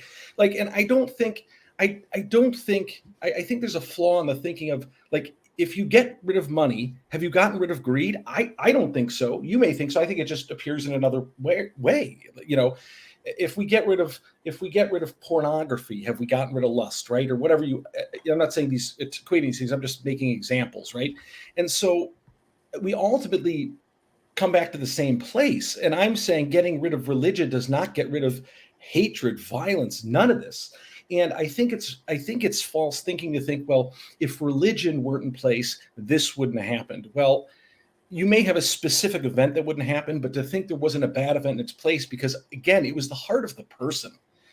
I've met Muslims who I was afraid of, and Muslims who I would never be afraid of. I met Christians who I wouldn't let in my home, and Christians I would let in my home when I wasn't there. And I've met atheists all across the gamut too. And so it doesn't, I think when we say, would society be better without religion? It just is, it's almost the wrong question. It's like saying, would society be better without money? The society would be better without sin. That's my position as a Christian. And that includes me. And I think the problem with the whole, I just think it's the whole problem we're talking about is, like, we need something in place, because if there's nothing in place, we won't do good. Otherwise, the idea would be just get rid of Christianity and everything, because we don't need anything, because we will be good. But we kind of all agree, like, no, that's not going to work. We won't just be good. And so we have a people who know we won't just be good, trying to put in a system of good. because we know we won't be good. So it's like, well, what are we left with? Well, we're left with immoral people setting up a moral system because they need help with their own immorality. And so it's again, I'm phrasing it obviously in terms you may not agree with, but it does seem to be the problem to me. And so it's somebody said too, like, some people have threatened or offered to kill an atheist, and that's proof of the badness of religion. And it's like, well, if I were to say an atheist has killed a Christian, which I would gather has happened, I wouldn't say that proves you would rightfully object with me going, that proves atheism is bad. No, it proves that person is bad. And I think we all do things that we know we shouldn't. And I'm not talking about, I mean, literally, like, we just know. And the fact that we know tells me something. But I'll end with this. My goal is, because I really believe the message of my God, and his message to me is the way I will lead others to him, or the way I will show him to others, is through my love. And so I'm allowing you to call me out. And what I mean by that is, if I'm ever here and unloving and seem to be hateful, or if I have anything in me that is questionable, call me out, because I do want to be called out, because it is my goal to show you love. And again, I define love as the love Jesus showed, and that's laying down my life for you. And so I'll close with that, but I also want to say thank you so much. This has been very fun for me. Maybe also, not good for my health. Interrupt you, P-Town, because someone is asking for your channel. I don't have a channel. So I mean, if you click on my YouTube, Disciple Day is my thing. So, but I don't have a channel. I much more enjoy coming to yours. I think, listen, and I think you guys do it well. I really do. And I think if I can give a really quick example, I could, if I were so inclined, I couldn't afford to, so don't get me wrong, but let's say I could afford to, I could come into your channel and I could just spam the super chat continually. And you would have a problem, right? You would have to decide, well, boy, because this guy's sending 1,000 super chats. He's paying our bills. He's paying money. But if we keep letting him talk, no one else is going to have a platform, right? And so you have to go at some point. At some point, I sacrifice myself, right? I deny myself more money because I believe it's important to get the truth out of there. Why? Because I love people and I believe the truth is important. And I really do believe you do that. That's not me being making any sort of jab. And so, so I think it's been great talk. I think it's been great talk. Disciple Day. We do. Yeah, and I'm really learning a lot. I'm not being sarcastic. I love different worldviews. I find this quite interesting. And this is not the brilliance of most of you. And I'm not saying because there were some who weren't. I just don't want to say something inaccurate accidentally even. But is just astounding to me. I'm really humbled. And it's a real privilege to be even able to share a platform just discussing with people who have such incredible intellects and study. I mean, I'm just really, really appreciative. So thank you. And that'll never get you everywhere, as Amy says. So keep going. Yeah. Well, again, I'm trying not to be flattering but sincere. But and who knows, my opinion could someday change. But I really appreciate it, and I'm learning a lot. Thanks. Glad to have you on, P-Town. No, that's Chris, Disciple Day, but P-Town. Glad to have you on Disciple Day. I'm not only P-Town, do you have Disciple Day a channel member, but he is a Patreon and is Skeptic and Ranting. I really want to thank you, Disciple Day, for being on and for being part of the community. Definitely love it. Thank you. Yeah, I mean, I live by what I'm told, right? Because I'm a sheep, right? So, I'm told not just to love with words, but in truth and in deed. And so I can't say I love you guys, I support you guys without actually backing it up. So I appreciate the opportunity. Thank you. Thanks. And all right, with that, we are going to hand it over to the pilot and the actual person that, the actual person that produces. James W., we've been midnight ranting on is religion bad for society? Yes, we have. What are your... well, James, not only what do you have going up... Camera shot. But what do you have going on tomorrow and in the future? Tomorrow night, we have a debate on the Standing for Truth channel. believe it's at 8 o'clock Eastern, versus Praise I Am on biblical slavery. So we'll be back here afterwards tomorrow night. We'll probably be in this exact spot talking about the debate. Hope everybody's able to catch it. I'll try to send a reminder out on Discord, a link to the debate. But really great show tonight. Great discussion. Thanks everybody for coming on and giving us your input. It's always great to hear other views and what other people think, and just expand your viewpoint, understand how other people think and understand, and evolve and grow as a person. Thanks everybody for coming on, and we'll see you back tomorrow. Woo-hoo! Thank you so very much, James. And 10 out of 10. I just want to apologize, Disciple Day. I was looking at chat, and someone was asking for the links of Christians, sending love to that person who was. But you just said something so very nice to me, and I got the name right. And so I just want to send love to you because you're amazing. You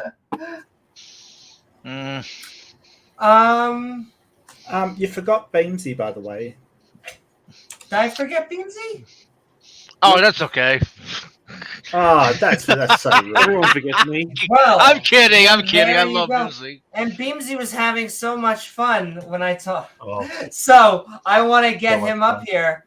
Beamsy, I couldn't agree where I am with religion. As much as I love, I would say that your primary quote, that is how I view religion. And so we have been midnight relancing on, is religion bad for society? And what are your final thoughts? The quote actually stands true when you come to religion in society. It doesn't stand true with religion as a whole.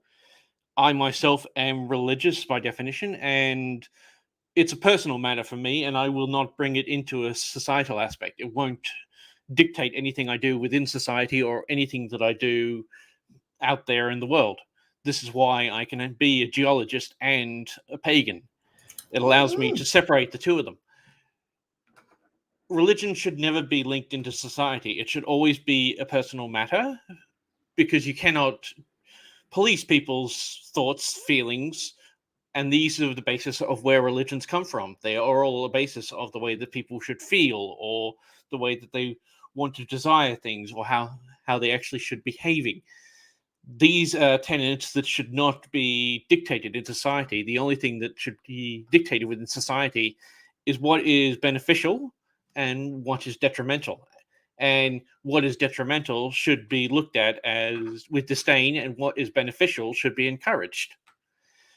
I do not see religion within society as being beneficial, but I do see it beneficial for an individual.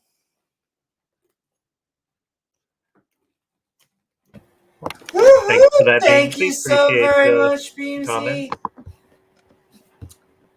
I really just great to have once again Disciple Day, Beamsy, all of the theists that consider themselves in the skeptic and ranting community. Oh, and speaking of, as much as we do want to have one final word on Beamsy, and that is please worship that ass. But thank you. What the fuck? Listen, no, I thought Beamsy did worship that ass. Oh It no, is- yeah, it he is- does. He's it I is forgot what it his was called. Thank But you, Disciple Day. I like to Appreciate think that it's at the called end. acidology. It's not. I think it's, but That I am Acetarian. No, I'm ordained as an Aidentologist. And it's not just Nonetheless. ass, it's all curves. But curves. This is nothing to joke about. This is $10. Thank you so much, Disciple Day. Disciple Day. Thank you, We'll guys. do it anyway. Sending tangible love. Oh wait, wow! This is like when your teacher says you should read it at the very end. That doesn't matter. I'm sending love to Disciple Day. We're gonna do it anyway, but we appreciate it. Okay. Basically, that is the maturity level of the stream. Anyway, I think with that, What would you expect? Nothing less from us. exactly. I think the only thing left I have, I'm so excited. Actually have a few projects done producing. I cough into the microphone. That is the perfect thing that you want to hear. But two things. If you are a channel member or a Patreon and you have some sort of expertise or experience, or you're just like a super fan, if you know how to build amazing trains or something, who knows? But like, if you know how to share your expertise with the community, well, come do it. Gizmo, myself, will host you and produce you. However, if you want your own show, your own basket weaving show, or your own anti-basket weaving show, the Space Lizards can produce you down at the link below. So come check us out on Fiverr. Yes, is that show? Yep. Okay, Sora says I'm allowed to do that. Anyway, I hope that you all had a fun time on this episode of Midnight Ranting. Is religion good for society? Where we opened up the open mic to talk about, is religion bad for society?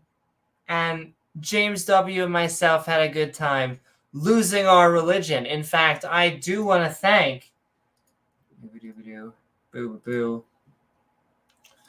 my co-host, James W. You can hear the gears going off in my brain, as well as I'm gonna front load him, Beamsy, as well as Pat, Disciple, Sparkle, P-Town, Mark, and because I didn't do the hand things for Beamsy, I'm also going like this. And please, if you like the show, please don't forget to like, follow, or subscribe, whether you're on Twitch or YouTube.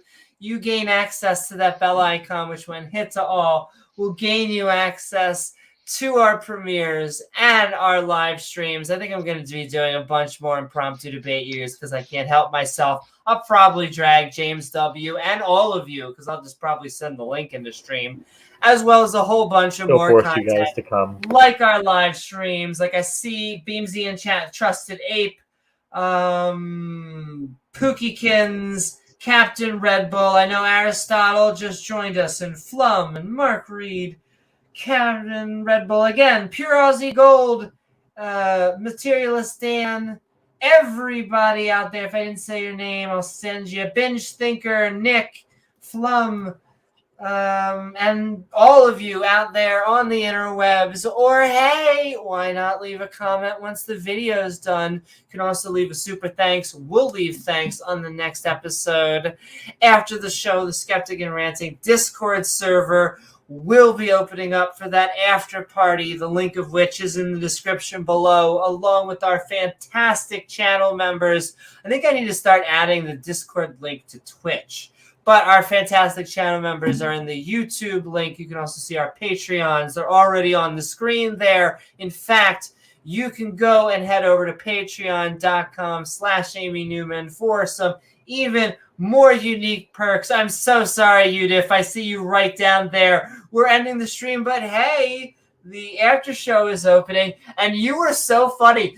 I put the stream up, and Udif was like, yeah, it's harmful. It was like, boom. I'm like, damn, Udif, you faster than God, I have to say on that one. That was great.